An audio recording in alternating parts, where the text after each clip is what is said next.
really good for me, I think, in practices. Blocked my shot so many times. I had to learn different ways to finish.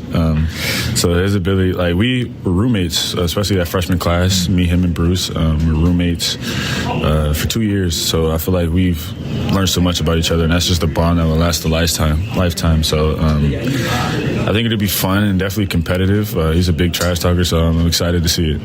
Lastly, Jacoby Gillespie, obviously a really good player. He kind of would fit that Alabama group with how many threes he shoots. What's key against him? Just make him uncomfortable. He's a smaller guard, so just be physical with him, show some length. Not allow him to get a good look early on and fuel his three-point shooter. Obviously, I feel like he has really good range.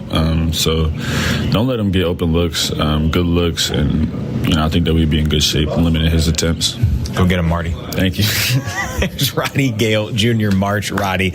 Much more to do here on the pregame show. Michigan and Tennessee coming up for a spot in the Final Four. This is Michigan basketball from Learfield. Hometown feel and big-time winning. That's Saginaw Eagles Landing, the place where everyone greets you with smile after smile. In the casino, at the restaurants, or in the hotel, this is a getaway that makes you feel right at home. We've got hundreds of slots, great food, and a comfy place to stay. So come on in and see what the good times are all about. Saginaw Eagles Landing Casino and Hotel. Real fun, real friendly. Visit saginaw-eagleslanding.com for complete rules and details. We are Laurentide Winery, founded by Michigan alums Susan and Will Bramer, and proud to bring you amazing wines made in Leelanau from 100% Michigan-grown grapes. This season, our award-winning wines debut at Chrysler and Yost Arenas. Laurentide is grateful to be part of your celebrations, dinners, and game day traditions, as each purchase helps support our Engineering Scholarship Fund. Visit our tasting room or explore our wines at shop.laurentidewinery.com. Thank you, and go blue.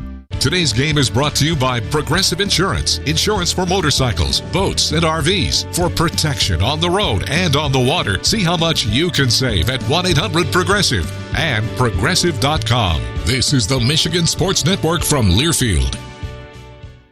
The Ford Crew. Care for a Truck Month trivia contest, Sam? Oh, I can't resist, Hank.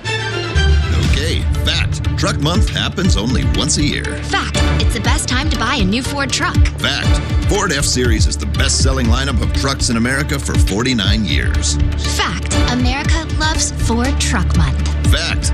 I agree with that fact. Based on 1977 to 2025 CY Industry reported total sales. Easy Plan customers who trade in their current vehicle can lease a 2025 F-150 Hybrid Super Crew for $339 a month for 36 months with $2,329 cash due at signing. Payment includes waived security deposit, excludes title, taxes, and license fees. Not all buyers will qualify for low-mileage Ford Credit Red Carpet Lease. Cash due at signing is after $4,500 in incentives. Offer only valid on Package 200A. Take new retail delivery from an authorized Ford dealer stock by March 31st. Lease a 2025 F-150 Hybrid for only $339 a month. Think Ford first.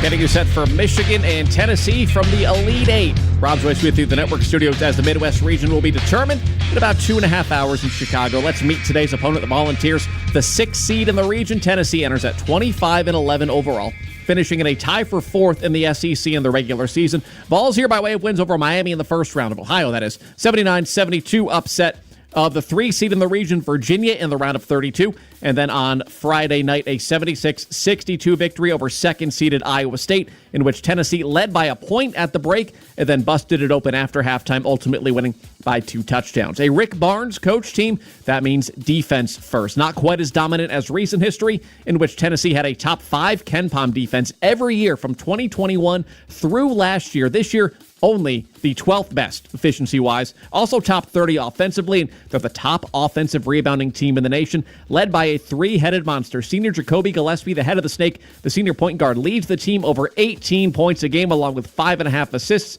and 2 steals.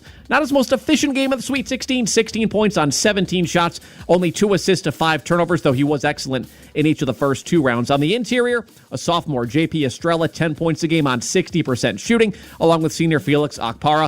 Then there's a freshman from Virginia, Nate Ament, 17 points per game, leads the team in rebound and can score inside and out. He's 6'10 and 207 pounds. sounds a bit like a superstar Rick Barnes coached 2 decades ago at Texas. At yesterday's press conference, Barnes was asked about Kevin Durant, whom he coached with the Longhorns, and Barnes said he used the future Hall of Famer to drive his freshman aimant. Talk about recruiting Nate. The last meeting I had with Nate before he committed a week later, I actually took our game with Kansas, where Kevin put on, I think, arguably one of the greatest shows ever, and he turned his ankle.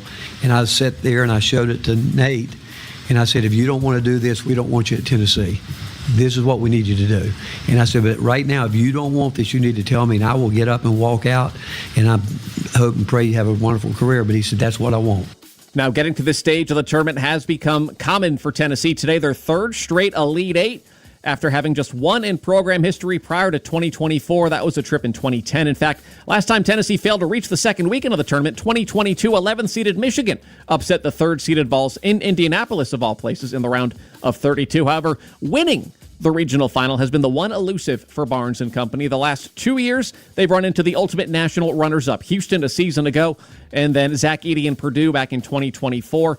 Barnes has been a Division I head coach since 1987. He's only been to a lone Final Four. He took Texas there in 2003. There have been 4 Elite Eight losses since, including a pair with the Vols the last 2 seasons. But it's not wearing on him or the program that they've come so close to the Final Four. If you do this, you want to win. You do. I just want us to be the best we can be. I want us to be the best version that we can be, and if we're good enough, we're good enough. And I have great respect for every opponent we play. I don't care who it is. I tell people, in all of the time I've been in this, I haven't coached against bad coaches. Everybody's got their teams prepared. And I just know this, that these guys have worked hard, but I know Michigan's worked hard. I mean, Iowa State, those guys got at it. But, right now we've got 40 minutes left in front of us, and it's got to be the hardest 40 minutes. What we did yesterday has got to be better tomorrow. Counting it down to Michigan and Tennessee, we know half of the Final Four. We'll recap last night, preview the other Elite Eight game later this evening in D.C. This is Michigan basketball from Learfield. Champions Circle is the leading Michigan athletics fan engagement community. We connect fans with once-in-a-lifetime experiences, produce public and private events, offer club memberships, and operate an online retail store, selling exclusive apparel, trading cards, autographs, and other memorabilia featuring Michigan student athletes. To become a member or learn more about how you can support your favorite Michigan student athletes, visit championscircleufm.com. Champions Circle is a proud sponsor of University of Michigan Athletics. Michigan fans, choose chill. Coors Light is cold lagered, cold filtered, and cold packaged for a smoother finish. It's got that crisp, refreshing taste that makes those moments when you choose to rise above the noise and choose chill even better. Coors Light is a proud sponsor of Michigan Athletics, so crack one open and take a sip. Coors Light, choose chill.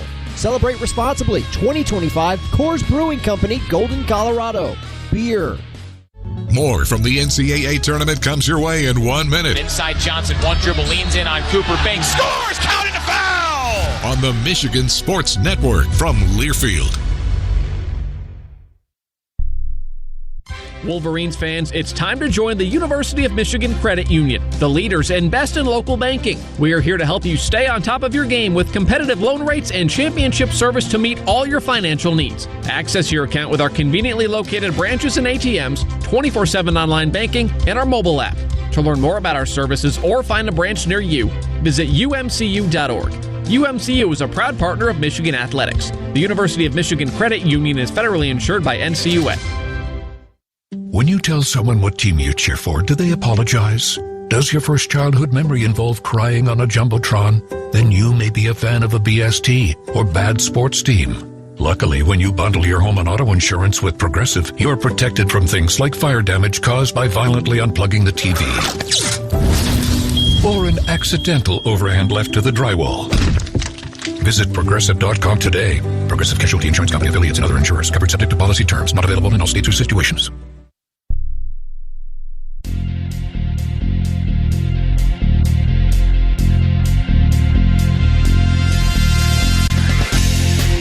The 2:15 tip, Michigan and Tennessee. We are the first of the final 2 Elite Eight games to come today on the men's side. Game 2 will follow ours around 5 o'clock in Washington, D.C. The East region comes down to the top 2 seeds, UConn and Duke.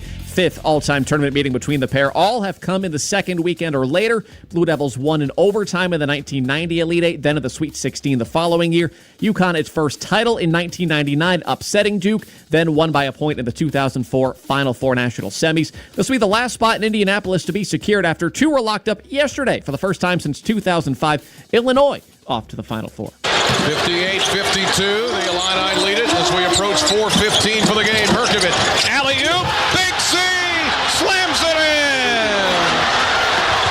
Mirkovic, the assist to Big C, and a timeout called by Iowa. Brian Barnhart from Learfield. Illinois trailed Iowa 51-50 with 7:30 left in last night's Elite Eight in Houston. Then the Illini ripped off a 10-1 run capped by that dunk, took the lead for good, ultimately prevailing 71-59 for the sixth Final Four in Illinois history, the second since losing to Michigan in the national semis in 1989. The winner of UConn-Duke will get Illinois next week in Indianapolis. Meanwhile, the winner of our game will get Arizona. Arizona fans on their feet here in San Jose. Burries with the dribble out near midcourt. Shot clock at 6. Burries against Braden Smith. He'll take a deep three and hit it. Braden Burries puts the exclamation point on an Arizona win. 79-61, 15 seconds to go. Ryan Radke on the Westwood One NCAA Radio Network. The Wildcats advanced to their first Final Four since 2001 with a 79-64 come-from-behind win over Purdue. Boilermakers led by 7 at halftime before Arizona turned it on in the second half, outscoring Purdue 48-26 after the break, shooting 52% and not committing a single turnover in the second half. That's the men's side. Don't forget, tomorrow the women's basketball team plays for its first ever Final Four berth. They're taking on the top seed in the Fort Worth 3 region, Texas, tomorrow at 7. That's in Fort Worth, so a heavy partisan Texas crowd. And the hockey team, 5:30 today, plays for a spot in the Frozen Four, taking on Minnesota Duluth in Albany. Now let's pause 10 seconds for station identification. This is Michigan Basketball from Learfield.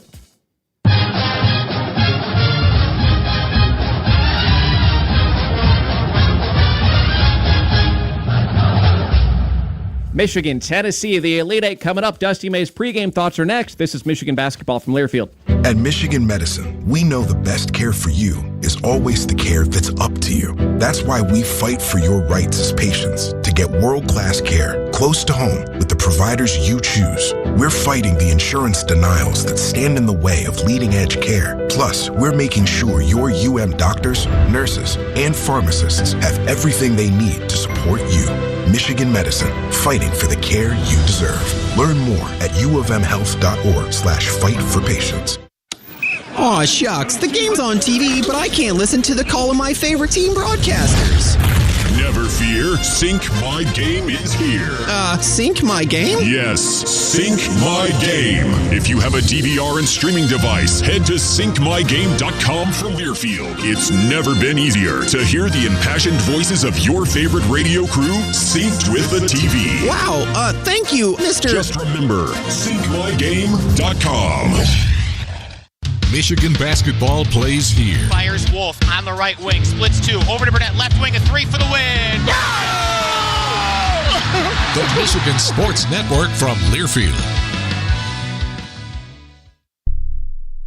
My name is Ariel. I moved to the U.S. at 19. I spoke no English and I struggled finding job opportunities. Everything I have, I owe to the Adult Literacy Center and getting my high school diploma at age 22. It was an honor helping you achieve your greatness. Now you're helping others achieve theirs. It inspires me.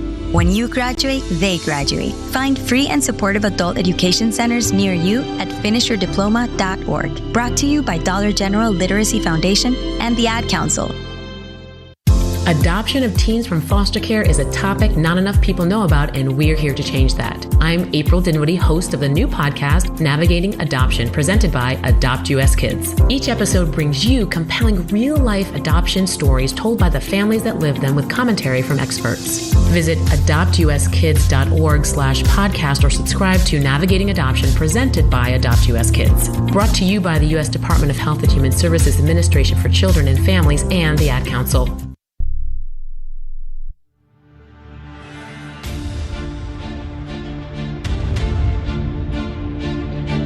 We're closing in on tip-off. So let's head into the Michigan locker room for a pregame conversation with head coach Dusty May, presented by Meijer, the presenting sponsor of the Wolverines postseason journey and hundreds of local sports teams across the Midwest. Now, with Coach May, here's Brian Bush. Well, Coach, you've played Rick Barnes before. You've experienced his team in a Sweet 16 format. How much does that help in a preparation when you've gone up against a coach who has some similar pillars that seem to carry over year to year? Well, we've competed against his teams a number of times back when I was an assistant at Florida, and I followed the SEC for a number of years, so I've seen them play a lot. But I think playing them in the NCAA tournament like we did to advance to the Elite Eight, there were a few things that we didn't know until we played them, how physical they are, how aggressive they are. So I do think we'll hopefully adapt to the game quicker than our team at FAU did. But once we were able to get a little bit of confidence and figure out what they were trying to do, we played much better in the second half. So hopefully we can avoid that early game, shock to our system. Your comparisons to what Tennessee does have been pretty elite. You called it Australian rugby back with the FAU-Tennessee matchup, and you said Armageddon in the lead-up to this matchup here. Just describe what they try to do and how physical they appear to be on film. Well, I was so uneducated in that part of the world at that time. I meant to say Australian rules football or rugby. There's no Australian rules rugby, but I'll chalk it up to being young and green. Yeah, they're very similar. I think they're even stronger and more athletic now than they were then. They had the size and strength, and so they play four centers. Two of them are in the game at the same time at all times, and they anticipate the shots going up well. They know who their shooters are, and they're going after the ball with reckless abandon. Now, for as far as how we play, if we are able to rebound it, we should be able to find easier baskets than most teams do because of our ability to get out in transition and run. You saw Jacoby Gillespie twice with Maryland last year, held him in check offensively, but they had a lot of guys. How has his role evolved, changed now that he's at Tennessee versus last year with the Terps? Their teams are built different, but his role is very similar. He's a playmaker. They lean on him to do a lot to get them into their offense, to generate late clock offense, and also just create advantages for his teammates. And his range is probably the thing that stands out the most. He shoots it well from 25 feet, and his ability to finish going right is exceptional as well. Lastly, obviously a huge opportunity, regional final, yet it has felt business as usual in being around the team. Do you credit that to how you've built this program, this culture since the summer leading into this opportunity? I would say it's a culmination of us having really high expectations for our group because of our belief in each other and how much talent we have in our locker room and whatnot. And the other thing is just we're never satisfied. We tried to be a program that's simply about getting to the next thing from day one, and the next thing is Tennessee. We can't get to the Final Four without playing a lot of really good possessions against Tennessee, and so I think we've adopted that mindset, and the schedule we've played, the amount of games on the biggest stage, I think has prepared us for this moment. Good luck getting to the next thing. Thanks, Brian. There's Dusty May. We'll come back with the keys of victory for Terry Mills and the starting lineups for this regional final. Wolverines and the Tennessee Volunteers. This is Michigan basketball from Learfield. When you have a gambling problem, you have a money problem. 10 gallons of gas, cash or credit. Yesterday's lottery ticket won't fill up your tank. Because when you're feeding a gambling problem... Okay, your grocery total is $98. It's difficult putting food on the table, paying your bills, and keeping your life together. If you or a loved one is struggling with gambling, get free confidential help at michigan.gov/problemgambling. A message from the Michigan Department of Health and Human Services.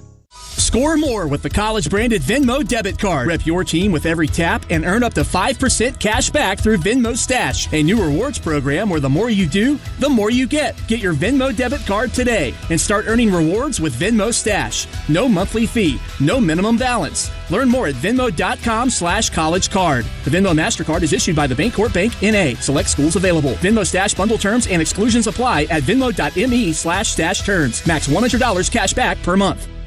The official podcast home of the Wolverines is Go Blue Podcasts. Join John Jansen and me, Brian Bush, as we cover Michigan athletics all year long. Get the latest on Michigan football on In the Trenches, presented by Meyer. Defend the Block focuses on both the men's and women's basketball programs. And Conquering Heroes covers all other Michigan sports. Enjoy all of those episodes and much more on Go Blue Podcasts. Just search Go Blue Podcasts on Apple, Spotify, or wherever you listen to podcasts.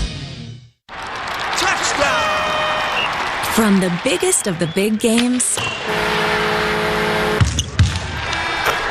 to the littlest of the little. There you go. Go! Run, James! No. First base! Go, go, go! Whenever you shop Meyer, you help support hundreds of local sports teams across the Midwest. From some of the biggest stadiums in the state to the familiar fields down the street. You're helping make a difference to the people and places you call home. Learn more at Meyer.com/community.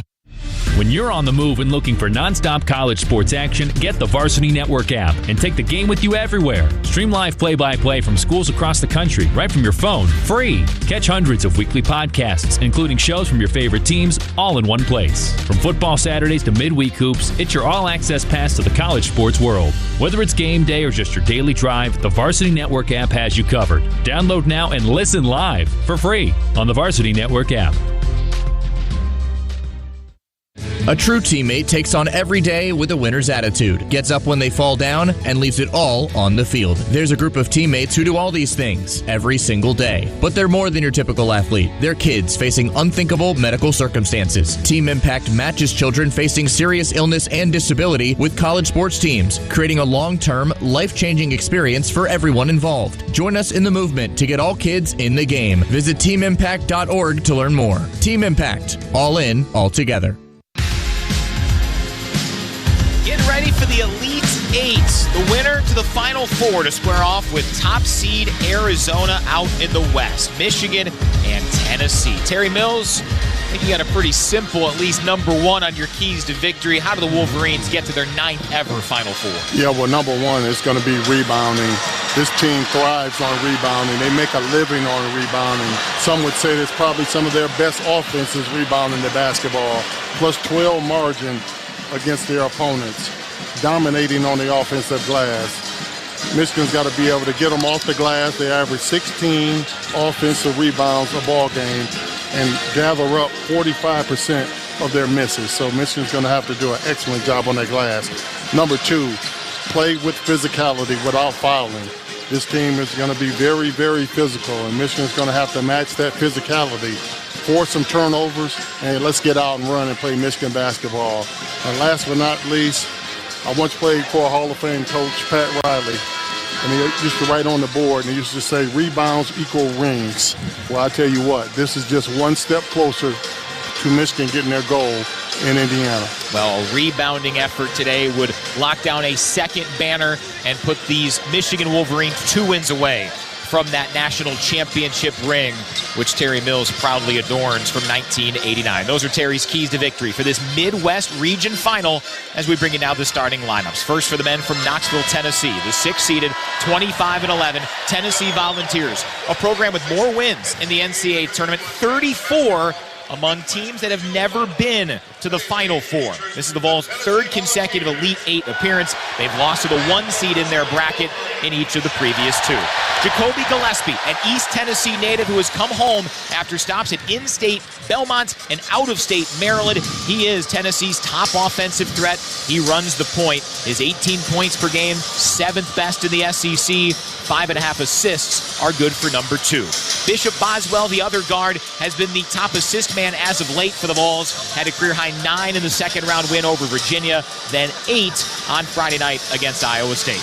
Up front, some real size. 6'10", Nate Ament plays the 3. He is a potential and likely first-round pick coming up in the NBA whenever he decides to leave. Averages 17 points and better than 6 rebounds a contest. In essence, the Vols have 2 centers out there. They both stand 6'11". Both average almost 3 offensive boards a game for this, the best offensive rebounding team in the land. J.P. Estrella, who shoots better than 60% from the floor. Right now would be the 5th best field goal percentage in a single season in Tennessee history. He's joined by Felix Felix Akpara, who was the freshman year roommate of Roddy Gale Jr., Michigan senior, while they were both in Columbus playing for the Ohio State Buckeyes. Akpara, pretty simple game, blocks and dunks, 243 swats, 215 jams in his collegiate career, had 3 of each against Iowa State Friday. They play for Rick Barnes. He's been a head coach in Division I for 39 straight years. Only Oakland's Greg Campy has a longer such streak. He's 257 and 120 in 11 seasons at Tennessee, trying to reach his second ever Final Four. The first 23 seasons ago at Texas, led by National Player of the Year, T.J. Ford. The associate head coach is Justin Gainey, who reportedly is a prime candidate for the head coaching position at his alma mater, NC State. The assistants, Greg Polinsky, Brian Lentz, Amaro Morgan, and Steve McClain. For the top-seeded Michigan Wolverines, who got to a program record 34th win Friday over Alabama, it's Elliot Cadeau, a 25-4 assist-to-turnover ratio. He starts at the point guard spot. Damari Burnett joins Cadeau in the backcourt. 3 years ago tomorrow, Burnett committed to Michigan, his third collegiate stop. Here he is, starting in all of his now 116 games in the Maize and Blue, attempting to reach the Final Four in his hometown of Chicago in this his 6th and final college season. Up front, the big three, paced by National Player of the Year finalist Yaxel Lendeborg, who's riding his first streak of consecutive 20-point performances this year. Had 25 against St. Louis and Buffalo 8 days ago, 23 in the win over the Crimson Tide here in Chicago Friday night. Morez Johnson Jr. starts at the 4, Michigan's top rebounder at 7.3 per game. He did struggle from a shooting standpoint on Friday. 3 of 10 from the floor, his second worst such performance of the season, and a rare 1 for 4 stint at the line. The center, 7'3" Adai Mara, whose sophomore season at UCLA ended against Tennessee in the round of 32. Mara 2 blocks from the first 100-block campaign in Wolverines history.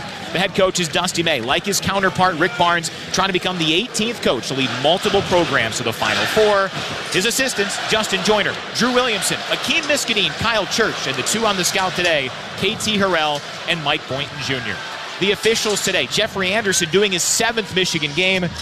Bart Lennox doing his 2nd. He was at Iowa late in the regular season. And Gregory Nixon, whose only Michigan refereeing assignment all year, was probably Michigan's most complete performance against Gonzaga to win the Players' Era.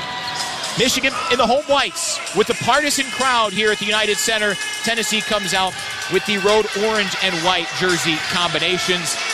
Terry Mills, what a moment, what an opportunity. Michigan trying to get back to the Final Four. Yeah, you talk about being one step closer to your ultimate goal. This is it.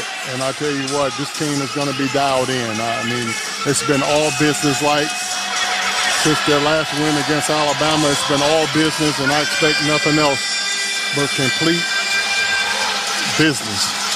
Bart Lennox to jump it up, 6'11", Felix Akpara against 7'3" Adai Mara. 2 weeks ago today, Michigan watched Purdue celebrate a Big Ten tournament championship, trying to flip the script and get to the Final Four. Lennox throws it up, and the jump ball tapped back toward Tennessee, but it went to Johnson. Michigan has it, and the Wolverines, like they do so often with Mara at that center circle, starts with the basketball, moving left to right in those white jersey combinations. High to the right side, it's Johnson, who's from just 20 miles south of Chicago and Riverdale. Yax zips one in toward Johnson. Bump there, able to keep the pivot foot. Kick right corner, here's a 3, Burnett off the heel. Rebound trickles its way out of bounds. Cadeau couldn't corral it, neither could Johnson, as Johnson tumbles into the Tennessee bench. Wolverines misfire on their first offensive possession. Yeah, well, how about the effort there by Rez? You want to talk about somebody who's ready to leave it all on the floor there. That ball was completely out of bounds, and he was on his way to go get it. Gillespie, who helped Maryland reach the Sweet 16 last season, only had 18 points in 2 games against the Wolverines last year. Deflected pass gets it back to Gillespie, left wing, with 13 on the timer. Feed the post. Here's Akpara banging against Johnson. Fades away. Rain-making left baseline. Fade away. No. One-hop rebound to Burnett. Weak side for the Wolverines. Then a dangerous pass intercepted. Easy pickings. Gillespie picks off Cadeau. Left side. Boswell triggers a 3 and got it to go. A big mistake there and a rare one. Only Elliot Cadeau's 5th turnover of the NCAA tournament. 3-0 Tennessee. Yeah, he knew right away he made a mistake when he passed that basketball. But Mara, lob it left wing, caught by Lendeborg. 48 points over his last 2 games. Head of the key, Johnson, shot clock to 11.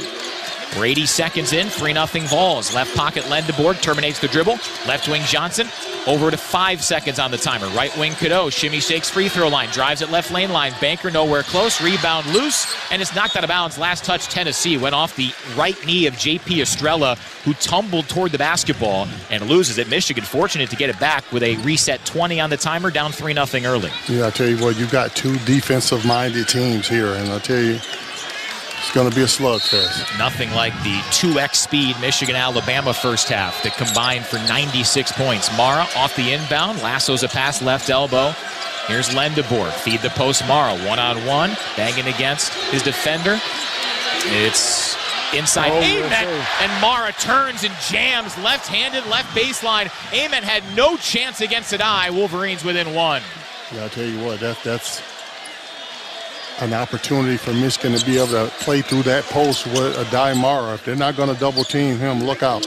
Gillespie, left wing, a third-teamer last year in the Big Ten. Steps to the right, shoots a point three, front iron out, rebound, pinballs around, secured offensively by Boswell. Now right side, a 25-footer from Gillespie. No, Lendeborg rips that one down as he surged past Ament. Michigan's basketball down 3-2. Lendeborg, right wing.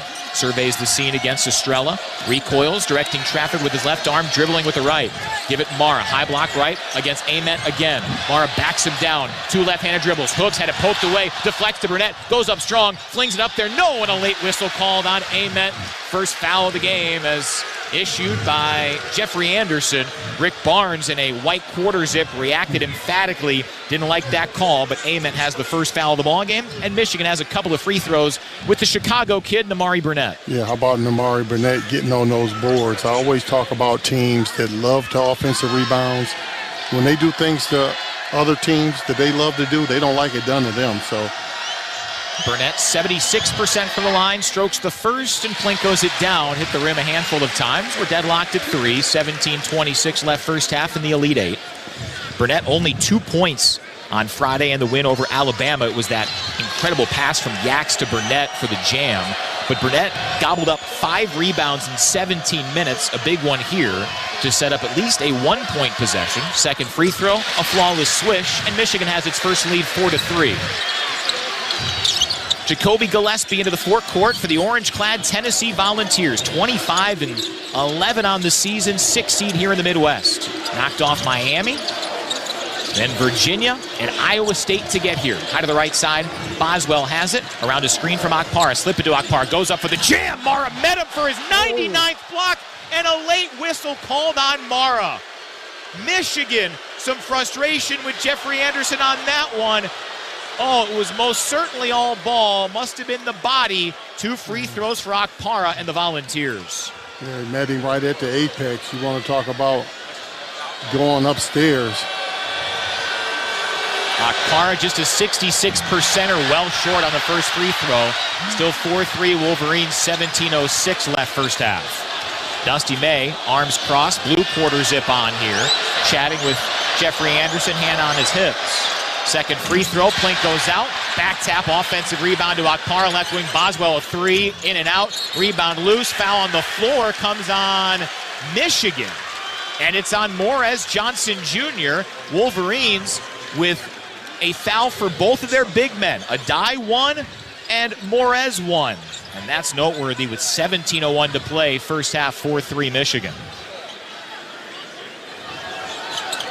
So far, Tennessee winning that battle of the glass. Ament off the inbound, possesses left corner, pestered there by Elliott Cadeau. EC giving up about 8 inches. Ament left elbow, flings it up, blocked by Cadeau. Ball loose, Burnett got his paws in there. Ament comes back with it, flings it up off glass and good. Little shoulder to Cadeau, but a play on. 5-4 Tennessee. And a dangerous feed, intercepted. Gillespie laid it up and missed it, but an offensive board. Boswell, no, third chance, yes. And it's 7-4 Tennessee. Offensive rebounds galore for the Vols early on. It's 7-4 Tennessee. Yeah, Michigan with a couple careless passes. Cadeau all the way. Baker crawls down. Took it right lane line, high off the glass. Got a friendly bounce. Wolverines within 1, 7-6 Tennessee. 16-14 left first half. 5 O boards for the Vols so far. And 2 turnovers for points as well. Left wing, Akpara surveys. Now Boswell has it left wing. flip it. Akpara, left pocket over to Gillespie. Leans in on Mara. Underhand leave. Estrella knocked out of bounds by Mara. And immediate timeout on the floor. Dusty May said it would be Armageddon so far, but Michigan with a couple of early moments of adversity. Both Mara and Johnson with a foul. 7-6 Tennessee, 15:56 to play first half in the Elite Eight and on the Michigan Sports Network from Learfield. I'm not sure about this authentic treasure map of yours. Why? You wrote it on a napkin. So? And it led us to a party store.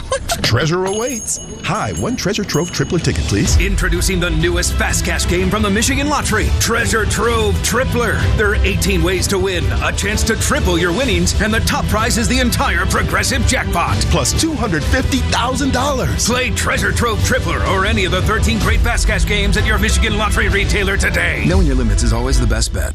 Back to Chicago in 60 seconds. Left wing Mara, lob up to Johnson! Right baseline, stuffs it down with two hands! This is Wolverine basketball from Learfield. It's Truck Month with the Ford Crew. Care for a Truck Month trivia contest, Sam? Oh, you know I can't resist, Hank. Okay, fact. Truck Month happens only once a year. Fact. It's the best time to buy a new Ford truck. Fact. Ford F-Series is the best-selling lineup of trucks in America for 49 years. Fact. America loves Ford Truck Month. Fact. I agree with that fact. Based on 1977 to 2025 CY Industry reported total sales. Easy Plan customers who trade in their current vehicle can lease a 2025 F-150 Hybrid Super Crew for $339 a month for 36 months with $2,329 cash due at signing. Payment includes waived security deposit, excludes title, taxes, and license fees. Not all buyers will qualify for low-mileage Ford Credit Red Carpet Lease. Cash due at signing is after $4,500 in incentives. Offer only valid on Package 200A. Take new retail delivery from an authorized Ford dealer stock by March 31st. Lease a 2025 F-150 Hybrid for only $339 a month. Think Ford first.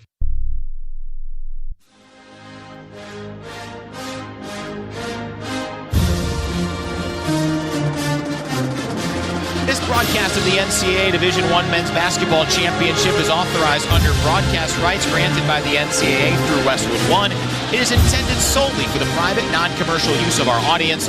Any reproduction, retransmission, or other use of this broadcast without the express written consent of the NCAA and Westwood One is strictly prohibited.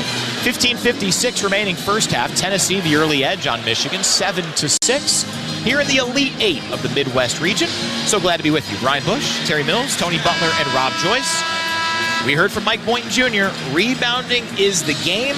So far, Tennessee leads the game and leads the rebounding. 7-4 and 6 offensive rebounds for the Vols. Yeah, well, they got 3 rebounds in one series. So, I mean, and a lot of that basically came from that early turnover that Michigan had, that you can see that Tennessee is doing a little gambling in the backcourt. So Michigan's got to shore up those passes. Wolverines eyeing a 9th Final Four in their first such trip since 2018 when Michigan won 33 games, then a program record, earned their program record 34th on Friday over Alabama. Tennessee's never been there, trying to become the first 6 seed to do it since the first Fab 5 Final Four run, Michigan in 1992. Wolverines send Adai Mara to the bench, and Roddy Gale Jr. on the floor. Inbound Amet. Roddy came in and a reach-in foul on Gale moments after he checks in. Wolverines with their 3rd foul already. Gale charged with it literally 1 second into his outing. So another inbound baseline right. The shot clock was at 7 on that whistle. Now it's a reset 20. Inbound Amet backing down Burnett. Fades away. Tough shot over Burnett. Barely grazes front iron. Rebound down to Gale as he was being tugged by Jalen Carey, who Mike Boynton Jr. said is built like a defensive end, one of the backup bigs for Tennessee. Amet knocks it out of bounds with Burnett patrolling right corner. Wolverines to inbound. Down 1, 7-6. 15:40 left first half. Cadeau, the trigger man for Michigan. He'll be bothered by a jumping Nate Ament, the stellar freshman from beautiful Manassas, Virginia. Inbound right wing Burnett. Back over to the right corner, Cadeau. Waits for a Johnson hedge. Takes it. High to the right side, Cadeau. Bounces right baseline, Johnson. Goes to work on Akpara. Leans in, banks, pivots, floats. No off glass, but he got fouled. And The delayed whistle from Bart Lennox allows Rez to head to the free throw line. Akpara's first, Tennessee's second of the half. And Morez Johnson Jr., who was just 1 for 4 from the stripe in the win Friday over the Tide, heads there here with the Wolverines down 1. Yeah, I would almost say that the officials are letting them play today. A lot of banging going on, but a lot of it's not going in Michigan's favor. Johnson, the sophomore, whose freshman year team, Illinois, is heading to the Final Four for the first time since 2005. Shoots and swishes. We're deadlocked at 7. Michigan makes a substitution. Trey McKinney, who played a career-high 28 minutes, 8 seconds in the win Friday, he checks in for Namari Burnett. So Michigan has Cadeau, McKinney, Gale, Lendeborg, and Johnson. Rez already with an early foul. Adai Mara currently sitting. He has a foul, but he heads to the scorer's table, likely to replace Johnson if Rez can connect on this free throw and give Michigan a lead. It's airborne, and he got it. 8-7 Michigan, 15:29 before halftime, and Mara spells whom? It'll be Johnson, indeed. 8-7 Michigan. Yeah, the only bad thing you can say that came out of those turnovers was where they were able to score, because you're talking about 7 more shot attempts by the Volunteers. Michigan a little press, broken on a lob pass, Gillespie to Boswell. Gillespie got it back and at least gave a little indication he might trigger from 24 left wing. Back to Boswell, center circle, bothered by Lendeborg. Right wing Ament, head down drive, double clutch floater, no. Rebound loose, offensive board by Ament, the shooter, underneath the cup, and he throws it off the left shin of Adai Mara. It bangs its way toward the Michigan cheerleaders along that baseline, and it's a reset for Tennessee. Another offensive rebound. Michigan up 8-7 early on. Mara doing some jumping jacks, feed it in. Ament, no, and a foul on Mara. He was behind the play as Ament spills to the deck, and it is the second foul on Mara with 15:05 to play in the first half, and that is a huge mistake from Adai Mara. Yeah, some of those you just got to kind of let go, if you will, and Michigan has been able to overcome some of this foul troubles in the past, but boy, that's a massive, massive whistle, and it was the right call. 15:05 left first half, 8-7 Michigan. The first one was a bit suspect against Mara. That one he got his money's worth. So Ament at the line, a 79%er, shoots and knocks it down. Tied at 8. Morez Johnson Jr. returns. Mara leaves. And Tennessee similar to Duke in terms of what they do on the glass. Tennessee and Duke both top 10 in offensive rebounding percentage. And remember, Mara picked up 3 first-half fouls in that ball game. Ament's second gives the Vols the lead, 9-8 Tennessee, 15:05 left.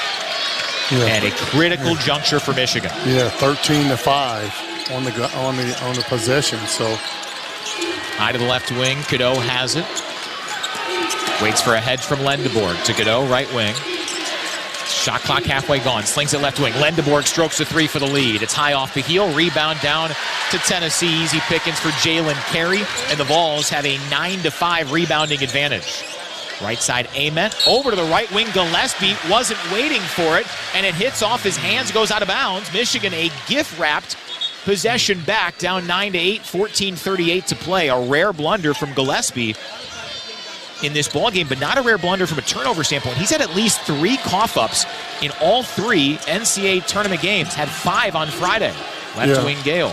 Out of all of it went wrong, Michigan's only down 1 point, so I believe they'll start getting it clicking here. Cadeau drives right lane line, no, but Gale soars in and slams it down! He slithered past his former freshman year roommate Akpara, dunks it, 10-9 Michigan, 14:13 left first half. Man, he came from the rafters to get that one. Roddy Gale Jr. shining in March yet again. Step back, right point 3, Gillespie up off to the left. Johnson rips down the rebound, and a foul by Akpara. It's his second. Fouls becoming a story, and J.P. Estrella surges off that bench. He comes in to spell Akpara, who picks up 2 early. Yeah, and I'll tell you what, when you're rebounding in a game like this, they got to be man-sized rebounds. None of that one-hand rebounding. 6 minutes deep, 10-9 Michigan in a rock fight. This feels like a Big Ten matchup though the bright orange jerseys of Tennessee, it'll look like many jerseys in the league. Right pocket, Lendeborg. High to the right point, Gale. Back to Rez in between the rings. Shot clock halfway gone. Lendeborg has it right point. Angling against Estrella. Takes it into the right block. Banks and scores. A lot of contact, but no whistle. Lendeborg doesn't care. He shoos away Estrella. 12-9 Michigan.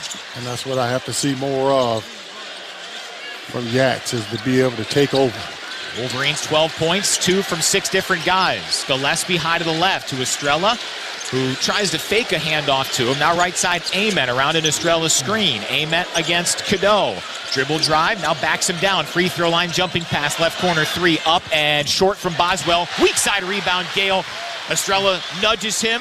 No whistle again. Gale, left wing, Cadeau. No look feed, McKinney, left corner 3. In and out. Rebound reeled in left-handed by Boswell for the Vols. Up ahead, Gillespie chugging right to left. Slows to a jog. Detours free throw line. Slip it in Estrella. Loses the handle. Gets it back. Hook shot over Rez is good. And the Vols trim the Michigan lead to 1. 12-11. 12:45 to play first half here in the Elite Eight. Yeah, you want to be aggressive on defense, but if you're Rez, you got to be conscious that you have a foul. Right side, Cadeau and White for Michigan. Left wing, Lendeborg shot fake. Takes it in on Carey. Jumping pass. A lot of contact and a reach-in foul. And Lendeborg spills to the net. As Carey called for the foul. Carey can't believe it. Tennessee up to 4 fouls.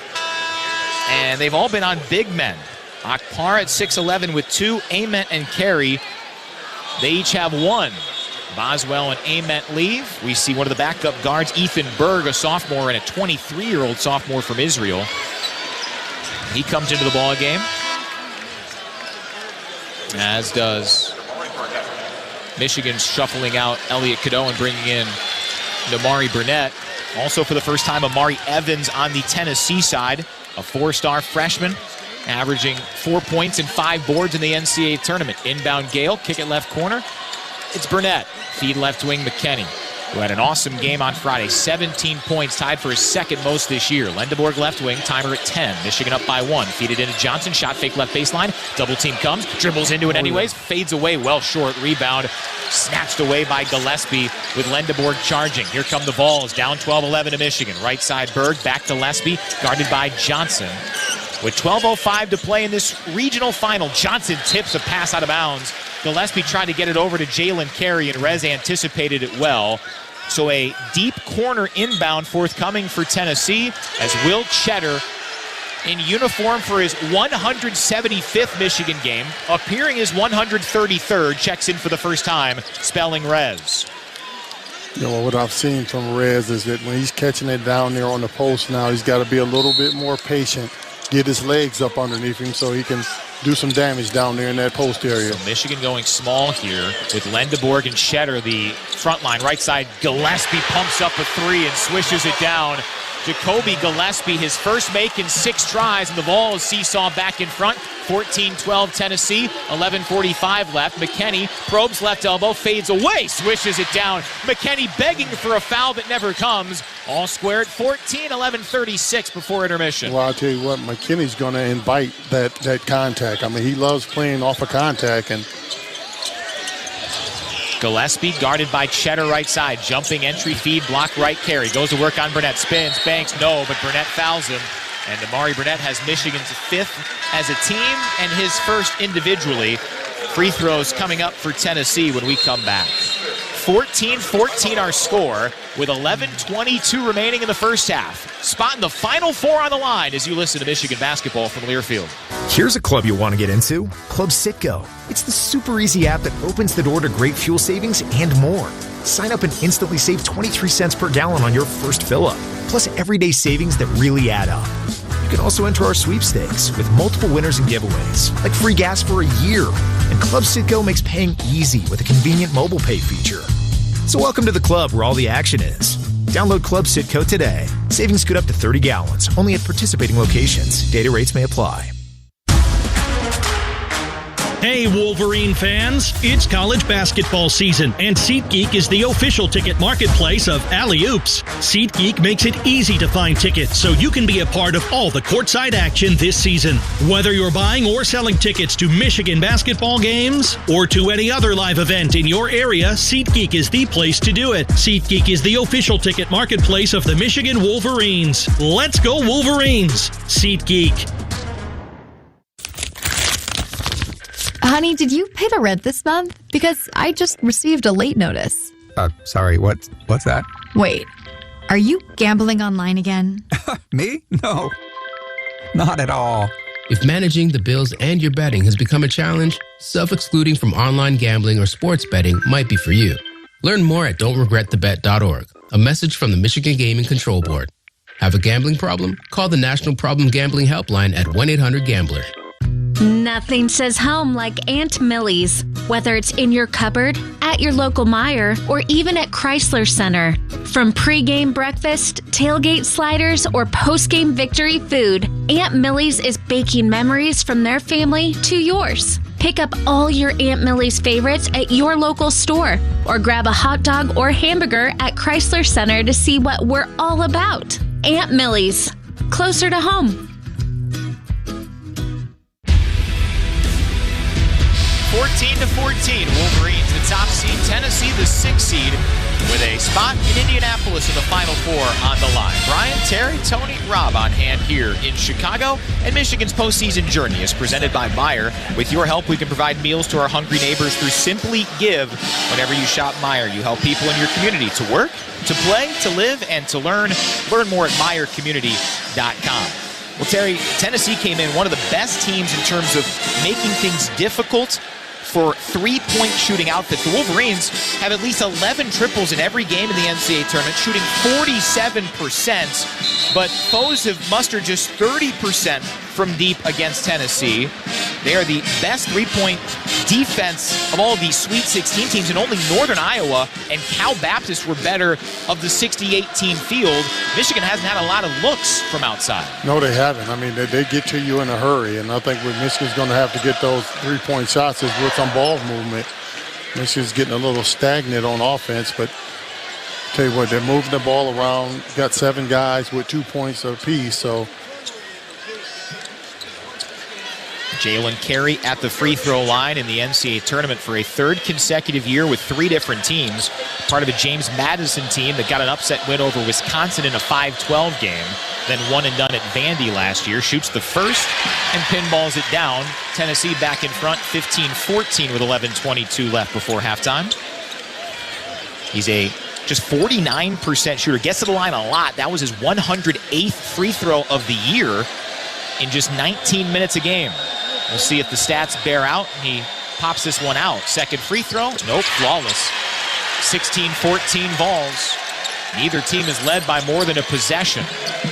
Little press from Tennessee. Both Berg and Evans in the backcourt, with Carey, Estrella, and Gillespie on the floor for the Vols. Trey McKinney into the forecourt for the Wolverines with Burnett, Johnson, Cheddar, and Lendeborg. And Mara has 2 fouls in the first 5 minutes. Downhill drive by McKinney, got dragged down by Ethan Berg, who had the gumption to complain about that call. That's holding in basketball. That's holding in football. It might be illegal in rugby, and it is the first foul on Berg today. Well, I thought it was a foul a few times, and Jeffrey Anderson was basically trying to get Berg to back off a little bit so he wouldn't have to call a foul. But Namari Burnett exits for Michigan. Elliot Cadeau back in. EC, he's 1 point shy of 1,000 for his career. McKinney in front of the Tennessee bench. English is a pass to Johnson. Now Cadeau has it in between the circles. 9 minutes deep. Wolverines down 2. Lendeborg, right pocket. Pestered there by Evans. Feed it right elbow. Here's Johnson. Spins. Leans into Carey. No, but he got fouled. And Jalen Carey has his second foul. And both these benches and both head coaches, Dusty May and Rick Barnes, a little nonplussed with some of the fouls, especially based, Terry, on who they're going against. Carey and Akpara each with 2 for the Vols, and Adai Mara has been on the bench since he picked up his second at the 15:05 mark. Yeah, I tell you what, it's going to be a chess match amongst coaches to be able to shuffle some pieces around. And Yeah, chess match in a UFC ring. Yeah, and I told some of Michigan players that don't normally get in that stay ready, and you don't have to get ready, and they may be called up on. Rez, 2-for-2 trip of the line earlier in the half. Strokes it, knocks it down. Wolverines back to within 1, 16-15, 10:52 left first half. Carey has to exit with those 2 fouls. We see Dwayne Brown, the second, a freshman, and the star from a Hoover High School team that won 3 state titles in his high school career. He's out there, and Nate Ament, a really good freshman, likely first-round pick, maybe as soon as this summer, returns for Tennessee. Johnson second for the tie. Front iron and out. Rebound to the Vols. Tennessee 12-8 in the rebounding category after they bombarded the Cyclones in that category. 43-22 on Friday night in the Sweet 16. 16-15 Tennessee. Right wing Brown. Straight jacketed out there by Cheddar. Head of the key. Handoff fake, and it's stolen away by McKinney. Here's Trey one-on-one against Gillespie. Euros banks, and it's rejected at the apex by Brown. Michigan wanted a goaltend. It's a play on. Right baseline, Amen. He Euros. He banks. He misses. Rebound on the deck. Finds its way toward Tennessee and Evans, and then Johnson upends Evans. Rez's second foul in that feudal warfare, as Dusty May described. Both of Michigan's big men have themselves 2 fouls. Oh, no way, no way. Oh, my goodness. No way. So Adai Mara comes in, 10:20 to play first half. Mara and Johnson with 2 fouls. Mara back into the ball game. Right baseline, Evans. Michigan down 16-15. Inbound deflected by Mara. Intercepted. Michigan forces Tennessee's third turnover. Here's Yaks. Euros into the lane. High banker. Nobody got hacked down. This is at Nylander at the big house right now. Foul on Tennessee.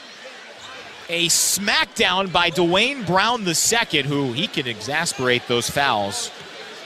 First on him, Yaxel Lendeborg with that assertive approach, one that Roddy Gale Jr. said, we need that Yaks. He showed it against Alabama, going to need it here with others in foul trouble as Yaxel Lendeborg heads to the line for 2. Yeah, well, you got to be able to embrace that contact. I mean, don't shy away from it, and Yaks did not. I mean, he pressed forward, knew and good and well that he was going to be fouled and fouled hard. First free throw trickles down, 16 up, 10-13 left first half. Mara and Johnson with 2 fouls for Michigan. Carey and Okpara, 2 fouls for Tennessee. Lendeborg for the lead, high off the heel, and got the trickle down again. Michigan is 7 for 8 from the line today after a second worst of the season performance of 11 for 20 against Alabama. They've gotten some friendly rolls. McKinney exits. Wolverines bring Roddy Gale Jr. back in. So it's Cadeau, Cheddar, Lendeborg, Gale, and Mara. Left wing, Boswell has it for the Vols. Clad in orange on this Elite 8 Sunday. Boswell slip it in, Brown, left elbow, back out, high to the left side, Boswell. Bounce back, free throw line, Brown bobbles, recollects. Head of the key, over right side, 3, Gillespie. Airborne, front iron, backboard, front iron, no. And then a loose ball foul goes on the Vols. Adai Mara got into the fight there. Obviously dangerous with his 2 foul situation. But they call the infraction on Tennessee. And it's a 1-and-1 on the Vols' 7th foul already. And it goes on Dwayne Brown II. Yeah, well, I'll tell you what this kind of reminds me of is you have 2 seasons in the NBA where you have regular season and you have playoffs. And in playoffs, they got what they would call a playoff foul, where that wasn't a foul during the regular season, and that's what I'm seeing here. That it's Brown's first foul. They actually had the previous one on Amari Evans, so he has 1. Mara at the line, front end of the 1-and-1. Got it. Big time shot from Mara, 55% on the year, has been ascending for much of the year, but is now at 6 for 9 from the line here in the NCAA tournament. 18-16 Michigan. He earns the second. Berth in the Final Four in a matchup with the outstanding Arizona Wildcats awaits the winner Saturday in Indy. Second one follows in the first for Mara. Michigan 9 for 10 from the stripe for a team that has struggled at the line this season. 74%, 13th in the 18-team Big Ten. Yeah, well, right now, Mara just has to be a safety. I mean, Alpar comes back in with 2 fouls. So both coaches trying to shuffle some players around. Gillespie feed the post to Strella, banging against Lendeborg, right block. Leans in with a left-hand hook over Yaks. Back iron, Plink goes out, rebound loose, popped up into the air, saved by Michigan. Will Cheddar comes up with it, up ahead Lendeborg. Here comes the train. He reverses. Counted the foul. Yes, sir. How in the world did Yaxel Lendeborg thread the needle through the Volunteers and over the block attempts for an and one? I tell you what, Michigan is in the fight. 7 straight for the Maize and Blue, 21-16. And Felix Okpara had just checked in, and he's the one called for the foul. It's the third on him. Rick Barnes wants an appeal. On the 9th foul for Tennessee. A Let's Go Blue chant emanates here at the United Center in Chicago. That was a filthy drive and finish from Yaks. And they're keeping it. 3 fouls on Okpara. Free throw. Got the roll again. 22-16 Michigan. 8 straight for the Maize and Blue. And now Jalen Carey back out there for the Vols. He's playing with 2 fouls, as is Mara for Michigan. Gillespie zigzags free throw line. To Boswell, back Gillespie. Pestered out there by Lendeborg. Push pass left side, Boswell. Dump it down, Carey. Faces up against Mara. Jab step left elbow. Takes it in. Kick left corner. Boswell, rain-making 3. Front iron, no. Hit the top of the backboard. Mara still reeled it in at the bottom of his jump. Up ahead, here's Lendeborg. No look feed left corner. Gale for 3. Oh, yes, yeah! Sir. Yes, sir. Timeout, Rick Barnes in Tennessee. 11 straight for Michigan, capped by number 11, March Roddy.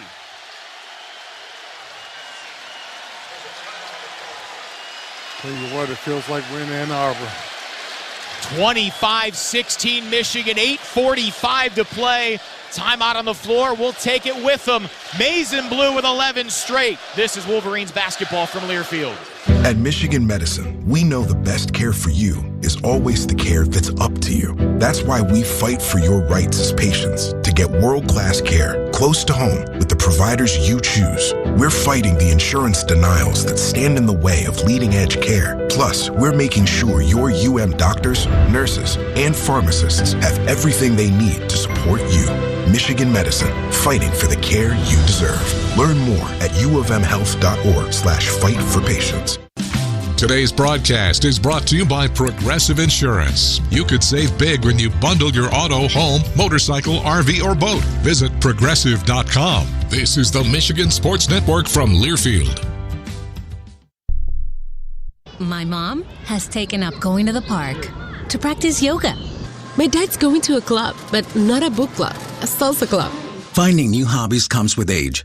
My mom has started getting lost and not knowing where she's going. Becoming lost or disoriented doesn't. Confusion with time or place may be a sign of Alzheimer's. An early diagnosis can help improve the quality of life for your loved one. Learn the warning signs of Alzheimer's at 10signs.org. Brought to you by the Alzheimer's Association and the Ad Council. Man, I love my kids so much. I once sat for 3 hours in the cold rain to watch her soccer team lose by 18 goals. I love my kids so much, I once used a tube to suck snot out of her stuffed nose at 3 a.m. You win. Love your kids? Love them enough to make sure they're in the right car seat. From toddlers to tweens, visit nhtsa.gov/the-right-seat to find the right seat for their age and size. Keep them safe. Visit nhtsa.gov/the-right-seat. Brought to you by the National Highway Traffic Safety Administration and the Ad Council.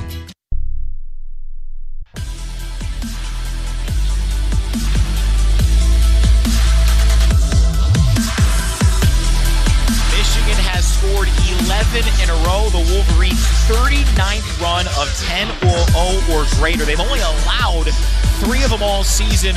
25-16 Wolverines leading Tennessee. Ryan Bush, Terry Mills, Tony Butler, and Rob Joyce.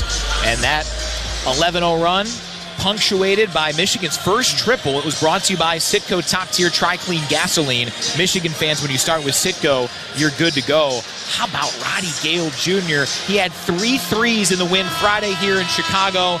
Only other time he did that all year was out in Vegas against Auburn.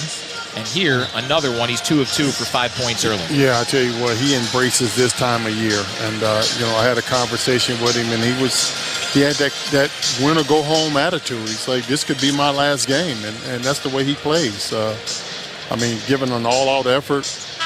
Anytime he starts knocking down three-point shots, I mean, that's a bonus. But we've seen him knock those down this time of year. He wants 146 career collegiate games. This 144, the Elite Eights.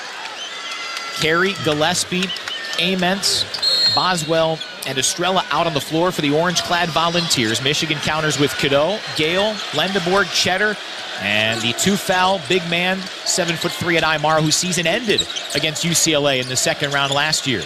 Carey, left side, he's got 2 infractions. To Boswell, drifts in between the circles. Shovel it, Gillespie at that center circle. Shot clock down to 10. Gillespie was 1 of 7 shooting today. Right side, Boswell. Shot clock at 6. Evans right baseline, faces up, shoots over Mara. Front iron out, rebound. Gale jumps up in front of his buddy Yaks for the rebound.